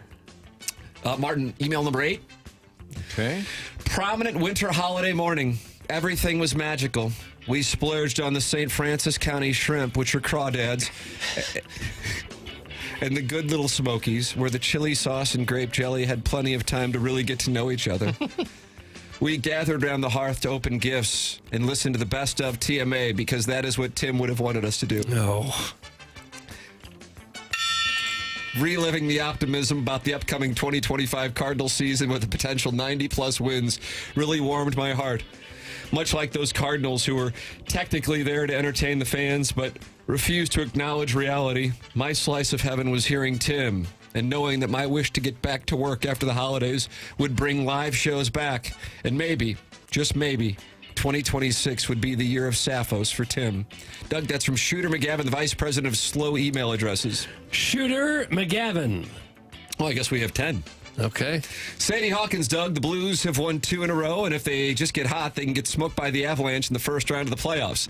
The Billikens put up 100 on St. Joe's while a furry in a hawk costume compulsively flapped his wings. Chairman Kurt set his money on fire, live betting Georgia plus 3.5, who ran a variation of the Music City Miracle where they lateraled across the field to no one in particular, so the ball hit the pylon for a walk-off safety. But I think the lead is that Doug doesn't know how to navigate the apps on his smart TV unless there's a specific button for it on his remote control. Jackson's confused. Huh? Response needs to be clipped off and replayed every show. I know we're 2 days past Larry David's statute of limitations, but I'd like to wish Happy New Year to Libby Jack Virgin Trash Stash Film Bitch. Yo. Oh, there's a guy pretending to be a woman who pounds on bombs, bitching about the filler content that ran over the break. Like Tommy Lee Jones in The Fugitive and Libby Jack Don't Care. That's right. In all seriousness, I did enjoy the Movie Boy sode with the Christmas movie draft, particularly the part where he admitted he was ripping off the Ringers Draft podcast. That's right. Format. If I say it, you can't get mad at me. It's the law. And I especially enjoyed Gareth referencing Best in Show, only for Film Bitch to pivot to another topic without admitting he's never finished it. Yeah. Keep him up, Doug.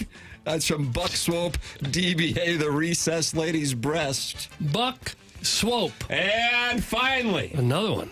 As we roll into 2026, I'd just like to point out some things stay constant but shouldn't. Number one, a multi-level marketing girl boss getting off to a blazing Q1. Not on the sales quota, but an inordinate amount of time and ability to text you morons.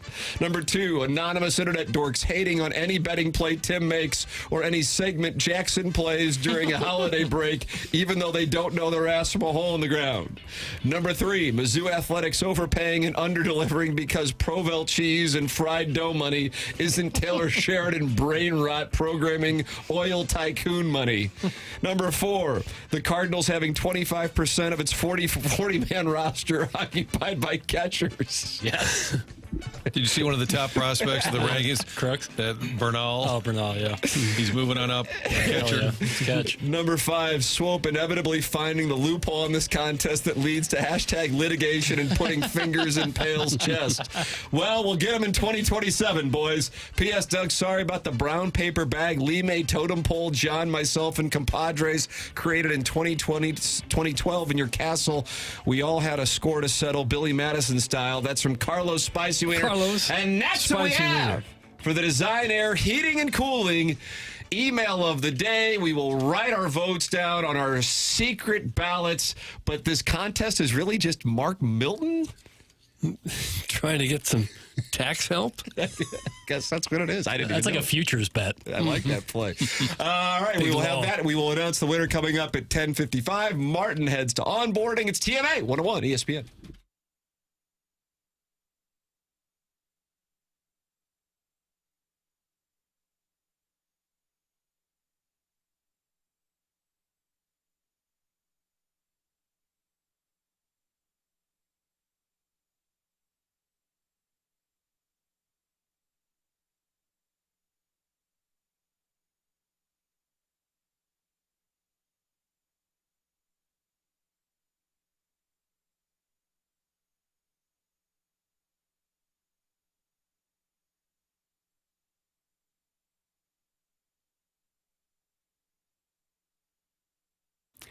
TMA is sponsored by Stifel for over 135 years. Stifel has been a trusted name in finance, headquartered right here in downtown St. Louis since 1890. So what does Stifel do? Pretty much everything money-related. Wealth management, check. Banking through Stifel Bank, yep. Own a business, they've got a full-service investment bank for that, too.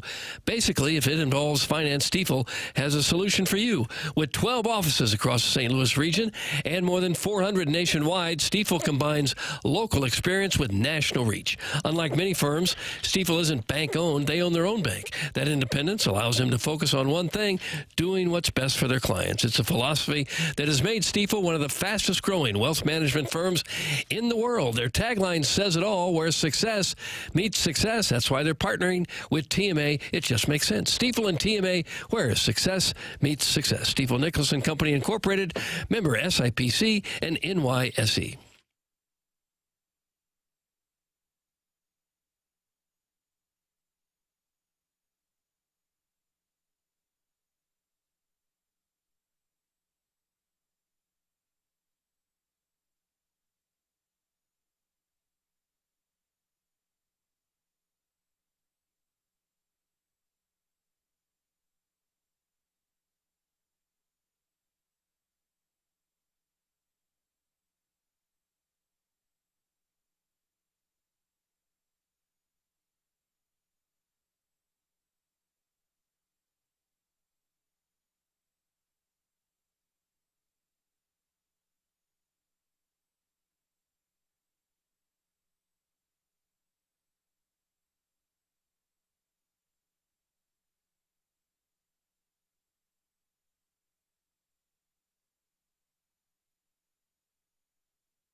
This is Jackson with a SportsCenter update, and that's brought to you by Saliga Heating and Cooling. The Brooklyn Nets defeat the Denver Nuggets last night, 127-115. Michael Porter Jr., 27 points and 11 rebounds. That was another SportsCenter update brought to you by Saliga Heating and Cooling, a Daikin heating and air conditioning dealer.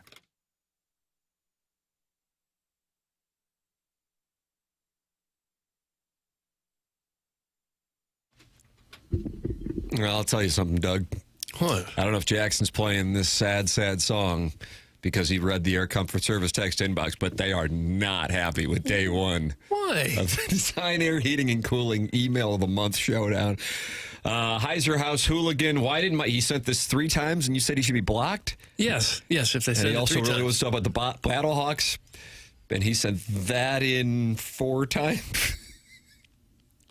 Why did my email get through? It was thoughtful, funny, and short. This is horse bleep.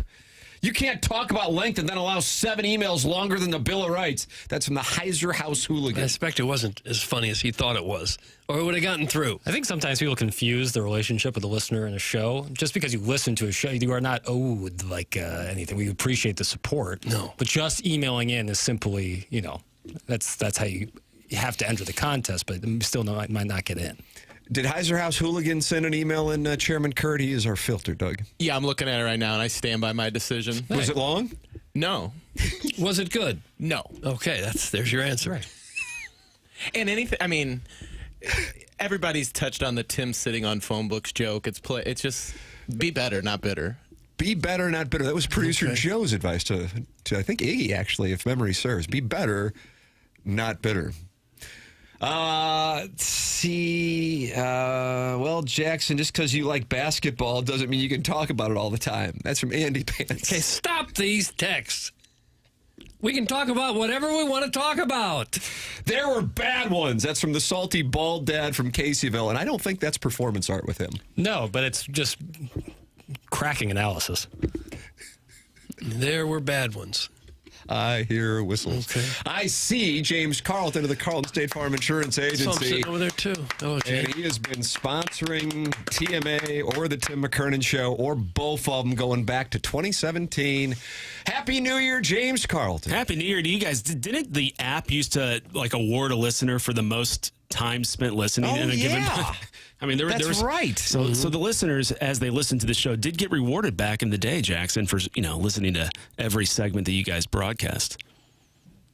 You'd like to see that brought back? Yeah, I think they should be rewarded for their many hours of listening. I reward them with love and support, and I hope that's enough. But I so seldom get it in return. That's why it feels one-sided. I think you're wonderful, if that stands for anything. That's all that matters to me.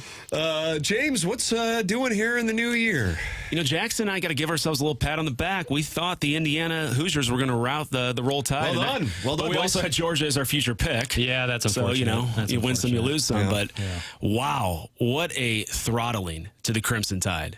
I mean, that had to be so embarrassing for that fan base. I mean, they got out-physicaled, out-coached, out-executed. They didn't look like they were in the game. And by that, I mean, the players looked like they had tapped out in the second half. That was one of the most impressive, just dominating wins I can remember for, blue blood like that. And then now Indiana is just dominating the portal as well. I mean, what is this world we're living in? Indiana has all of the top guys committing to their school. Really? And I guess their NIL is just out of this world. Is it all Mark Cuban? I mean, all of a sudden, Indiana, who was the losingest program, I heard, in college football history, is now the creme de... What is it? Creme de la creme. Thank you. The Kelly School of Business turns out a lot of great minds. They think Mark Cuban's doing all this. I thought that's what I read. I mean, my goodness, they are spending some money. And Kurt Signetti's got it all figured out. I tell you what, I kind of want to see the Miami-Indiana game. I feel like that is just physical on physical, and I would love to see it. Although if you guys notice, it's very difficult to beat a team twice, as we saw with Ole Miss and Georgia, Bama and OU. I think Oregon's live. I mean, I think any of the 4. Yeah. I really do. And I felt that way. I mean, I guess with the benefit of hindsight, Alabama wasn't live and Texas Tech wasn't live. I don't think if Indiana and Alabama play 10 times, Alabama comes within shouting distance of them. I know Ty Simpson got hurt, but it just wasn't happening. Yeah. And I don't think Texas Tech is getting close to Oregon if they play 10 times. Ole Miss, Georgia, we saw. Georgia's beaten them before, albeit in Athens. I could see. I think maybe we underrated. I'll say I underrated Ole Miss. I felt like Texas A&M, even though I was kind of shorting the Texas A&M market throughout the course of the season, thought Texas A&M should have been the 6th seed and Ole Miss should have been 7 based on resume. But Texas A&M, when they finally had to play 2 good teams outside of their win in South Bend early in the season, you saw what happened to them against Texas and against Miami. Meanwhile, Ole Miss did go to Oklahoma and win in the regular season. And then that performance against Georgia was super impressive. And former Missouri running back Kewan Lacey, man, he is an absolute force. I figured he would not have the day that he had. He nearly rushed for 100 yards. Was dangerous out of the backfield. So I could see any of them. I would imagine if you were taking bets from 100 people, the one that would get the least number of bets to win would be Ole Miss if you're not getting odds. And I would imagine Indiana would get the most. I don't know who would be second. Probably Oregon. I think it'd be Oregon because of the dominating fashion of the score. But Miami really could have / should have been up bigger on Ohio State. And I think it'd be fair to say that Miami played a better opponent than Oregon did. Yeah. Miami, Marcel Reed, I guess, is kind of a poor man's Trinidad Chambliss. Would you agree with that? And by the way, I think Trinidad Chambliss would be my first quarterback picked out of these 4 teams. I know Mendoza won the Heisman, but right now, if you had to give me one of these quarterbacks, I'm taking Chambliss all day. Miami sacked Marcel Reed, who's very elusive, 7 times. If they can handle Trinidad Chambliss, which Georgia clearly could not in that 4th quarter, I like Miami, and I like Miami a lot to beat Ole Miss. Wow. Yeah, and then I just Indiana looks unbeatable, but there's something to that. You can't beat a team twice, or it's difficult to beat a team twice. Oregon's defense, I thought Texas Tech was very live to win that game before it kicked off, and their defense certainly came to play, but that quarterback just seemed like he was deer in headlights. He had nothing going against that Oregon defense. And Baron, that was the first game this year that Texas Tech has lost with him starting. Their one loss came against Arizona State when he was hurt, and they had a true freshman making his first start. We saw how that worked out for Missouri, so you can understand why, at least I was high on Texas Tech, and to the Oregon's credit. Now, keep in mind, what were we talking about following Oregon's game against James Madison? Their defense. Mm-hmm. Yeah, all the points that they allowed to James Madison. So you can have these overcorrections. That was one of the reasons why I was kind of like, I wonder about Missouri getting Stone and Pierce back, and they've had 2 weeks to focus on that disaster against Illinois in the bragging rights game. And to Missouri's credit, they executed. I don't know who would really be coming off of a questionable win, though. All 4 of those wins, Ole Miss's is huge to beat a blue blood. And a team that beat them. Ohio State losing to Miami speaks for itself, with Miami going on the road to College Station and beating Ohio State in Texas in the Cotton Bowl. And then, of course, what we saw in the dominating performances from the 2 Big Ten teams. So nobody's really coming off the game where you go, I don't know on that one. I can't wait. They all look so damn good. Thursday, Friday, Saturday, Sunday, Monday. Yes. You have either college football playoffs or my wife's NFL favorite playoffs. time of the year. Is this when she really gets she into loves it? Every night there's a big game. Loves it. Do you like that the college games are playing Thursday, Friday? I do, because they're isolating themselves. I enjoy it. One of the things that Dan Lanning said was college football needs to own Saturday. Yeah. We're not in business with the NFL.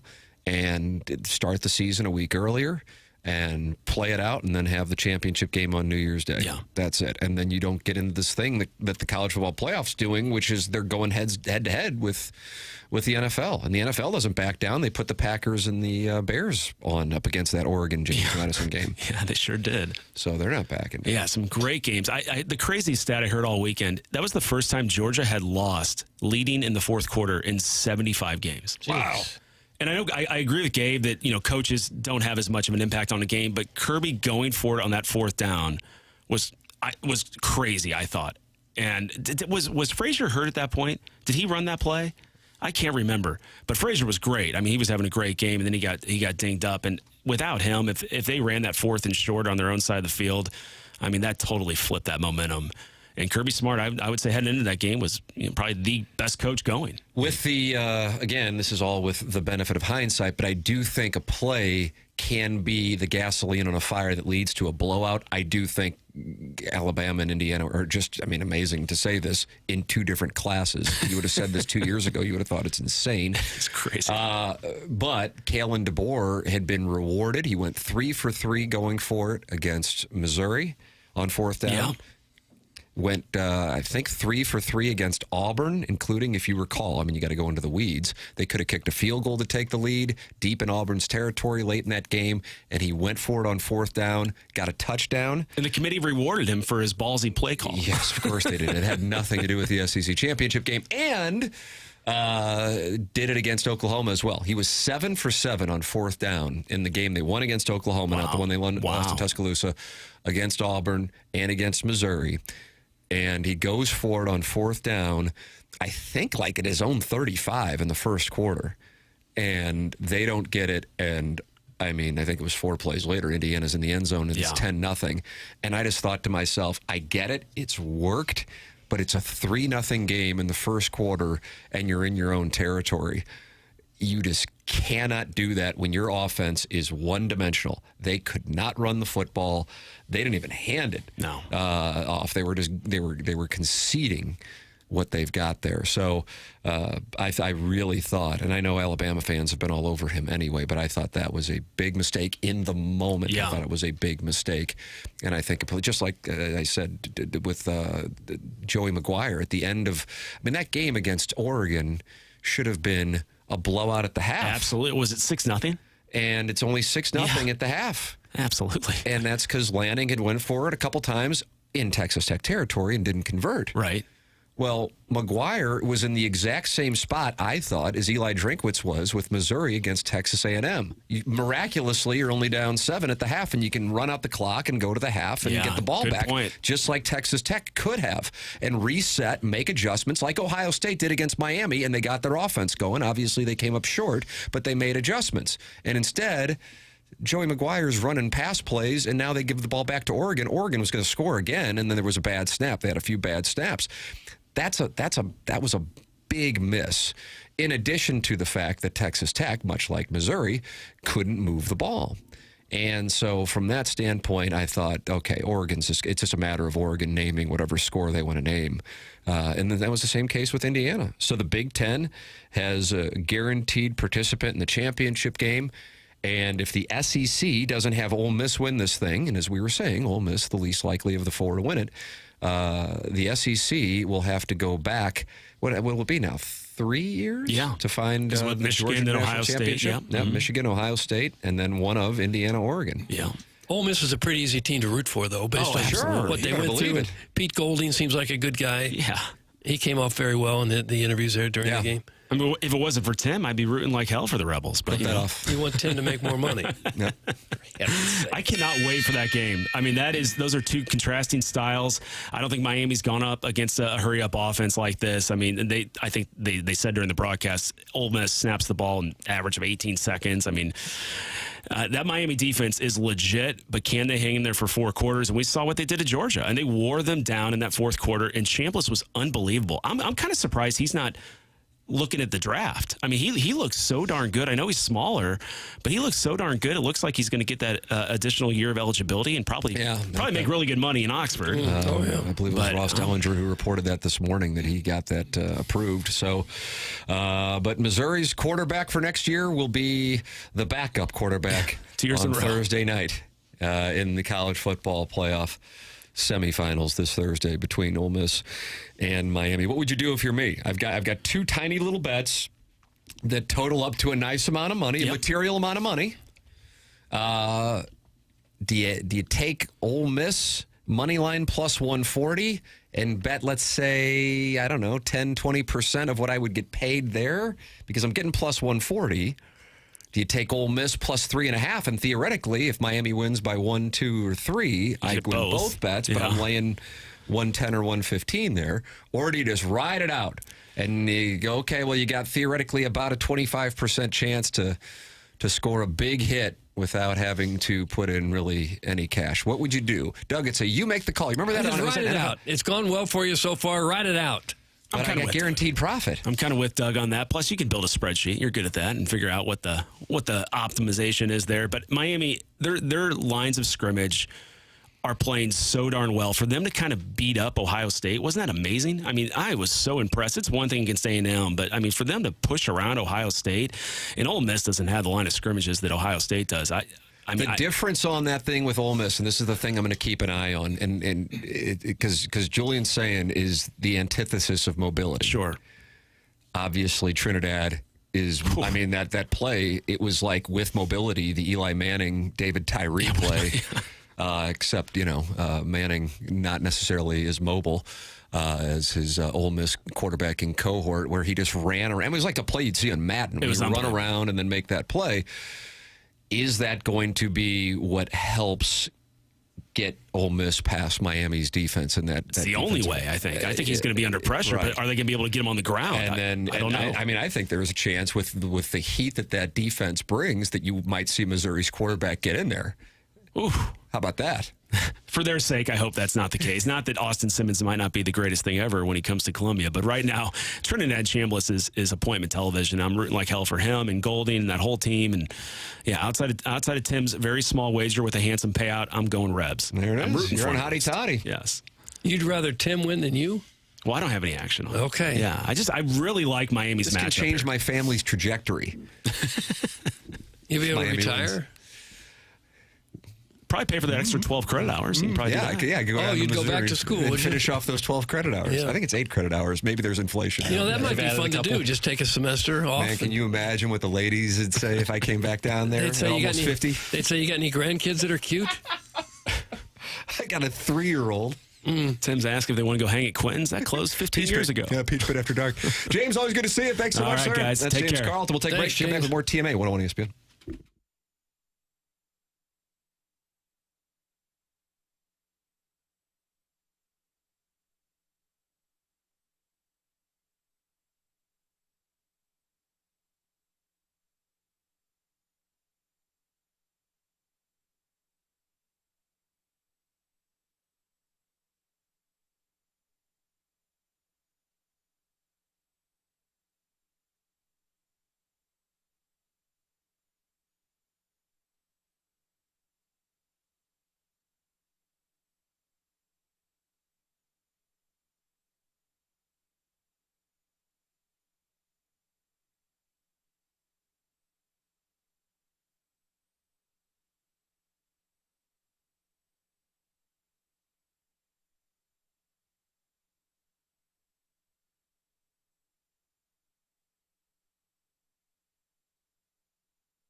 Oh, Doug. Was there a dry eye at Ronnie's when Lady Gaga went on stage with Bradley Cooper? Well, I've been to Ronnie's many times. I've never left in tears. Well, this happened. What happened? About 28 minutes into the film? I don't think know. earlier. Really? All right. Well, she sings it for the first time, like when they first meet. Yeah, but on stage. That was the moment where people started to weep at Ronnie's. They had those two on stage there at Ronnie's? Yeah.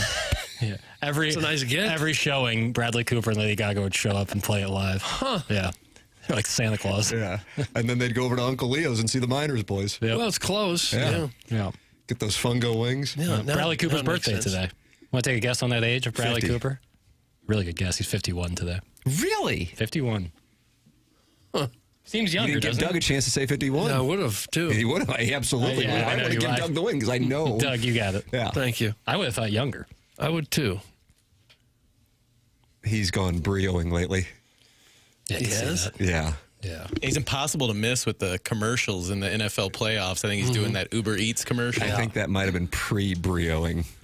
Speaking of Uber Eats, though, and we just talked about Tim possibly going back to campus, there's an outstanding ad that Uber Eats did with Brian Cox about going back to college that I wholeheartedly recommend people go watch. It's like a 2-minute ad that's hilarious. I heard the same commercial many times for Starbucks where the guy's singing, and I will walk 500 miles. Then I will Proclaimers, walk 91? 500 more. And I can't get that out of my head.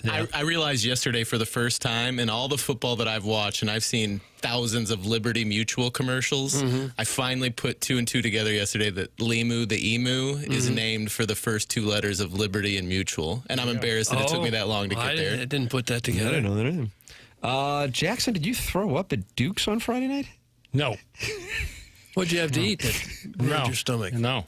Happy New Year's. Did someone from this team go to Duke's in St. Louis Friday night? I was there Saturday night. Have you ever thrown up in a Doug, bar? were you there Friday night? I wasn't there. I don't think I've ever thrown up at a bar. I've thrown up outside of a bar.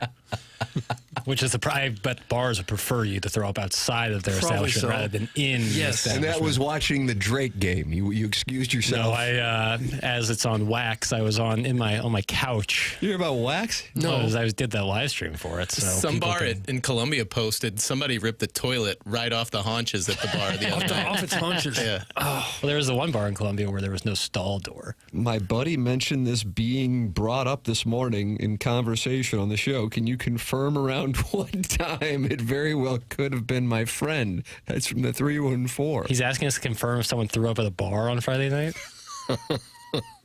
I'm sure the answer to that is yes. Yeah. Somewhere in town it happened. Right. I was there Saturday night. I didn't see anyone vomit. I certainly did not vomit.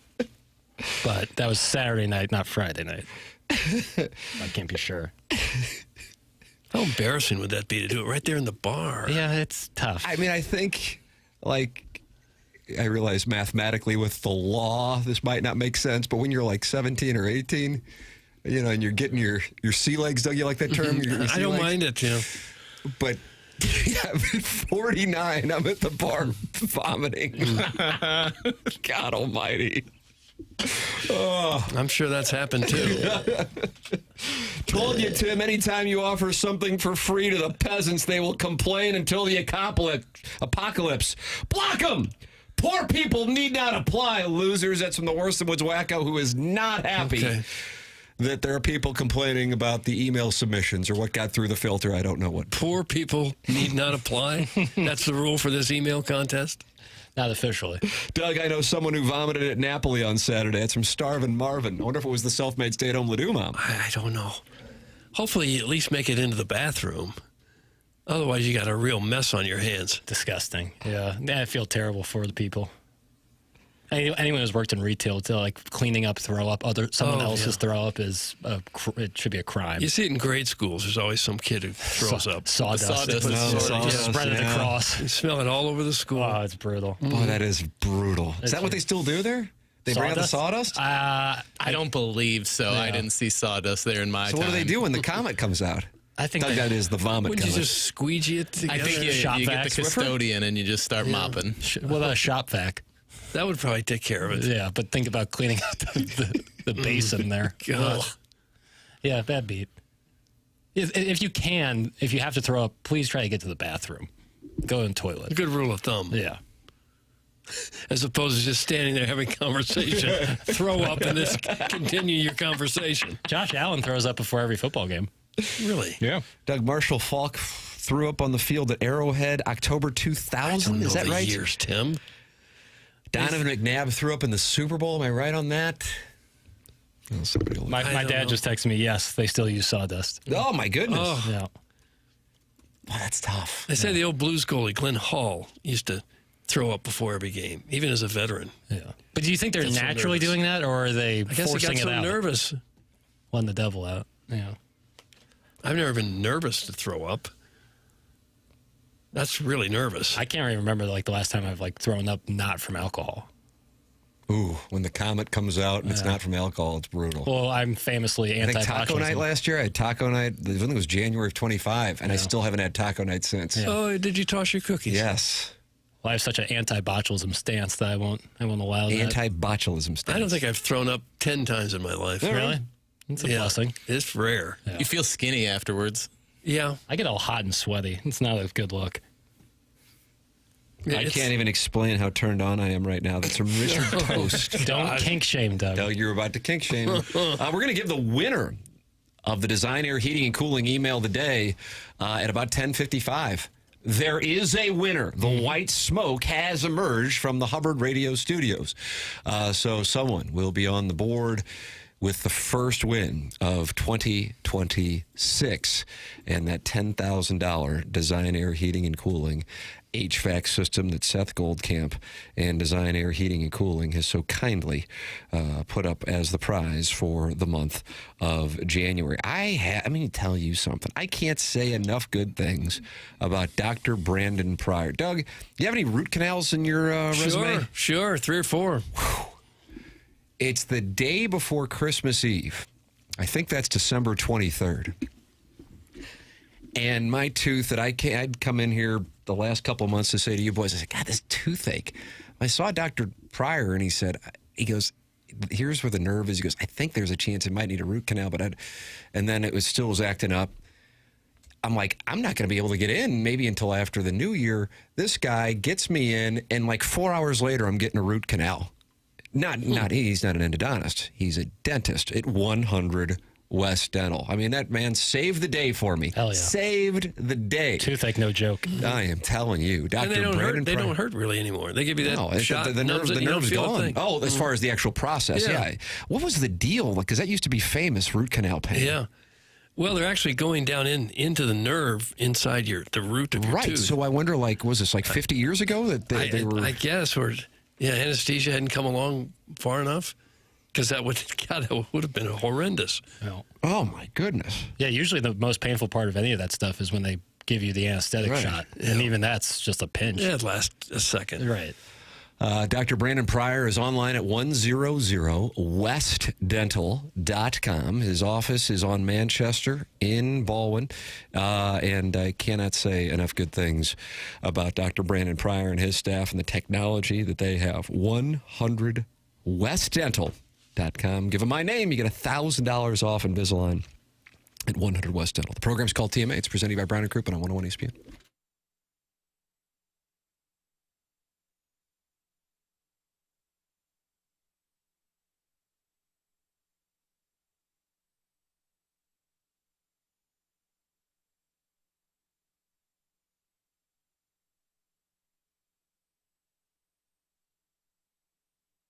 Michael's Flooring's been family and locally owned for over 30 years. Michael takes great pride in helping and making sure that his employees are happy and make a great living.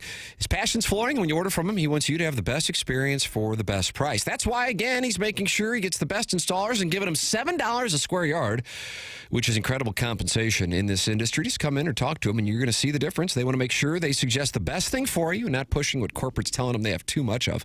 There's a reason he's continued to grow through 31 years. Employees families love working for him as they feel like family, and he makes sure they are taken care of. And this then rubs off to the families buying the product as they know they have the best interests of the buyers at heart. They have it all, but carpet is awesome, and it's back.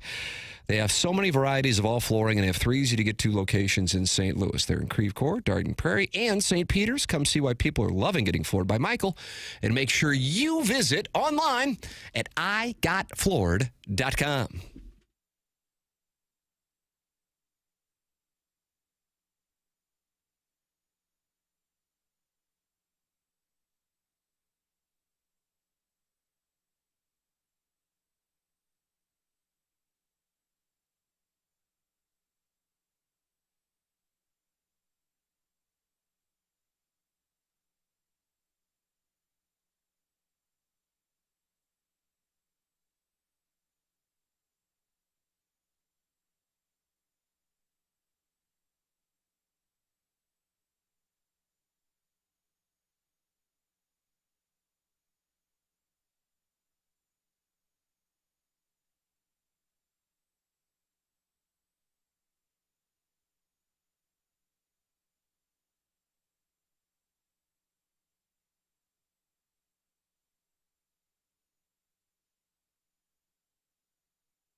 Doug, did you play this on Christmas morning with the family? Well, done to everybody. I'm not gonna lie, I missed this so much. I watched it during the break. Just the whole performance. Doug, you watched Jiminy Glick over the break. I did that little YouTube watching of Jiminy Glick. Yeah, just hysterical. Yeah, maybe It's the funniest thing I've ever seen. Of all like the pseudo interview shows, like the interview shows that are obviously satirical. Between Two Ferns. Yeah, and there's been a growing amount of them, I would say, in the past 15 years. I think they all owe Jiminy Glick a lot because that is. Was he the first one to do it?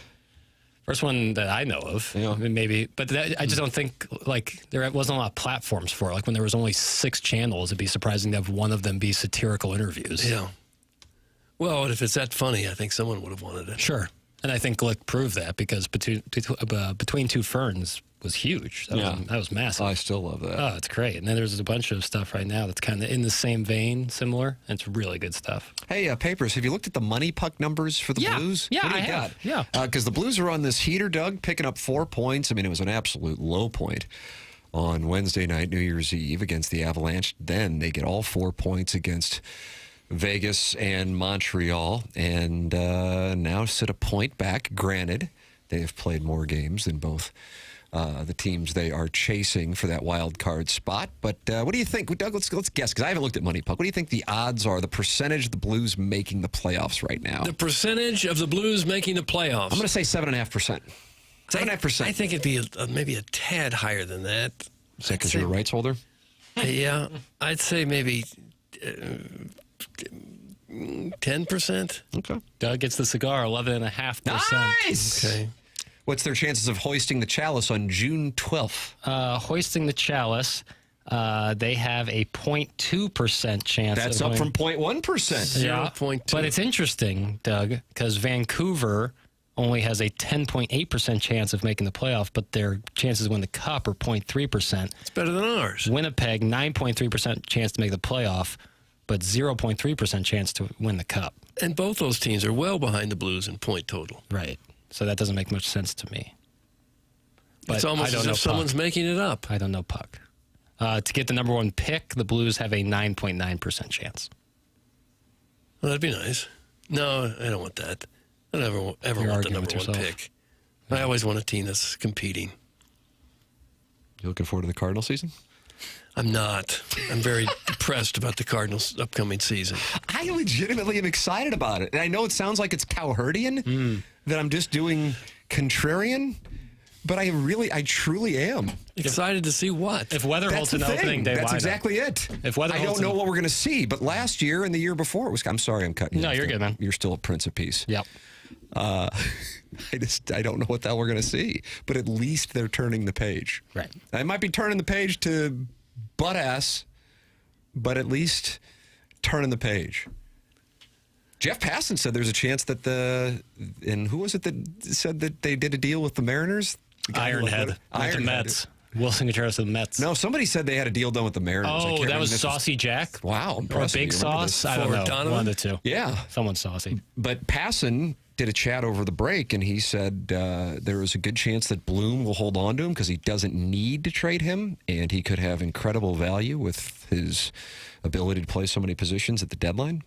So he says that Donovan could be sticking around, and he owes us an interview for spring training. Do you remember that, Jackson? He does. Yeah. He said, I get you. Yeah. But that was, in fairness, he was in the midst of arbitration deals and all that, so I get why. But yeah, he does owe us. And from all accounts, he's a great guy, so I'm sure he'll help I us think out. if they put out a team with a bunch of really young guys, it's going to be interesting to watch for a couple weeks, maybe a month. And then if they're already buried, we're going to say, oh, brother, we got to see this all year. That's what I think might happen. Yeah. It's going to be not so interesting to watch after about a month and a half. I think if Weatherholt can pan out to be something really special, I think that's something that would get fans excited. What would be ideal? I did a kind of a chat because I said, all right, it's 11 o'clock. Oregon, Texas Tech are about to start on the TMA fan page on Facebook. I knew my family was good. My wife and 2 boys were going to go out and watch a movie at 1 o'clock. I made it crystal clear. I'm not moving for the next 12 hours. And I said woman because I was raised right. Yeah. And I said, you know what? I'll sit here and talk it over with members of the TMA fan page on Facebook. Jackson, you do a wonderful job moderating it. It's what I spent most of my break doing. I thought you did best ofs. Yeah, I was getting so many emails about posts being on there. There were problematic posts on the fan page? No, just like see what this person posted. How about no? That's what I said to that. That's what you wrote back? Yeah, I responded to the email. They want you to go and look at what everyone's posting. Yeah, I said no Stop thanks. what you're doing and look what this guy I'll be posted. honest, I don't think I went on Facebook one time in that break. Did you miss it? Not in the slightest. So in this chat, which you got to go back and read, because there's like 400 posts about me loving Texas Tech, and then you see how it plays out. Yeah.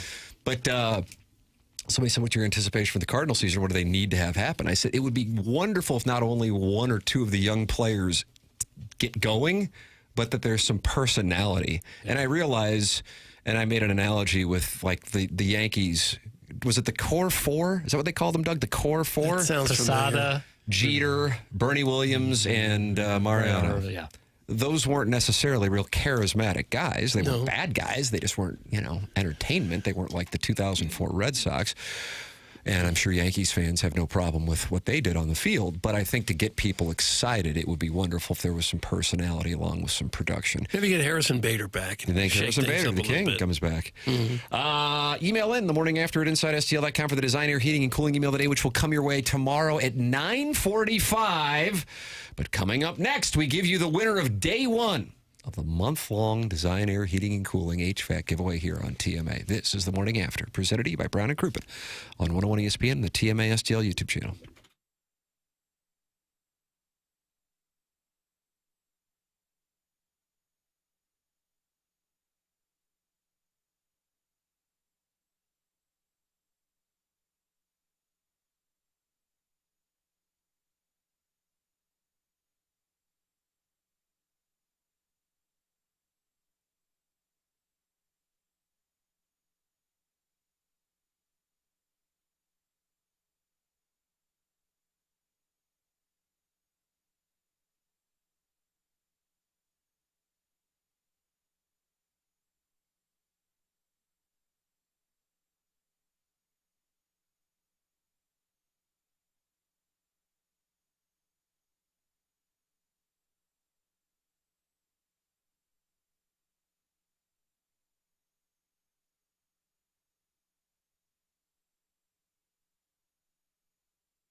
This is Jackson with a SportsCenter update brought to you by Saliga Heating and Cooling. Blues back in action on Wednesday evening as they take on the Chicago Blackhawks. It's going to be an 8:30 p.m. puck drop, 7:30 p.m. pregame right here on 101 ESPN. That was another SportsCenter update brought to you by Saliga Heating and Cooling, a Daikin heating and air conditioning dealer.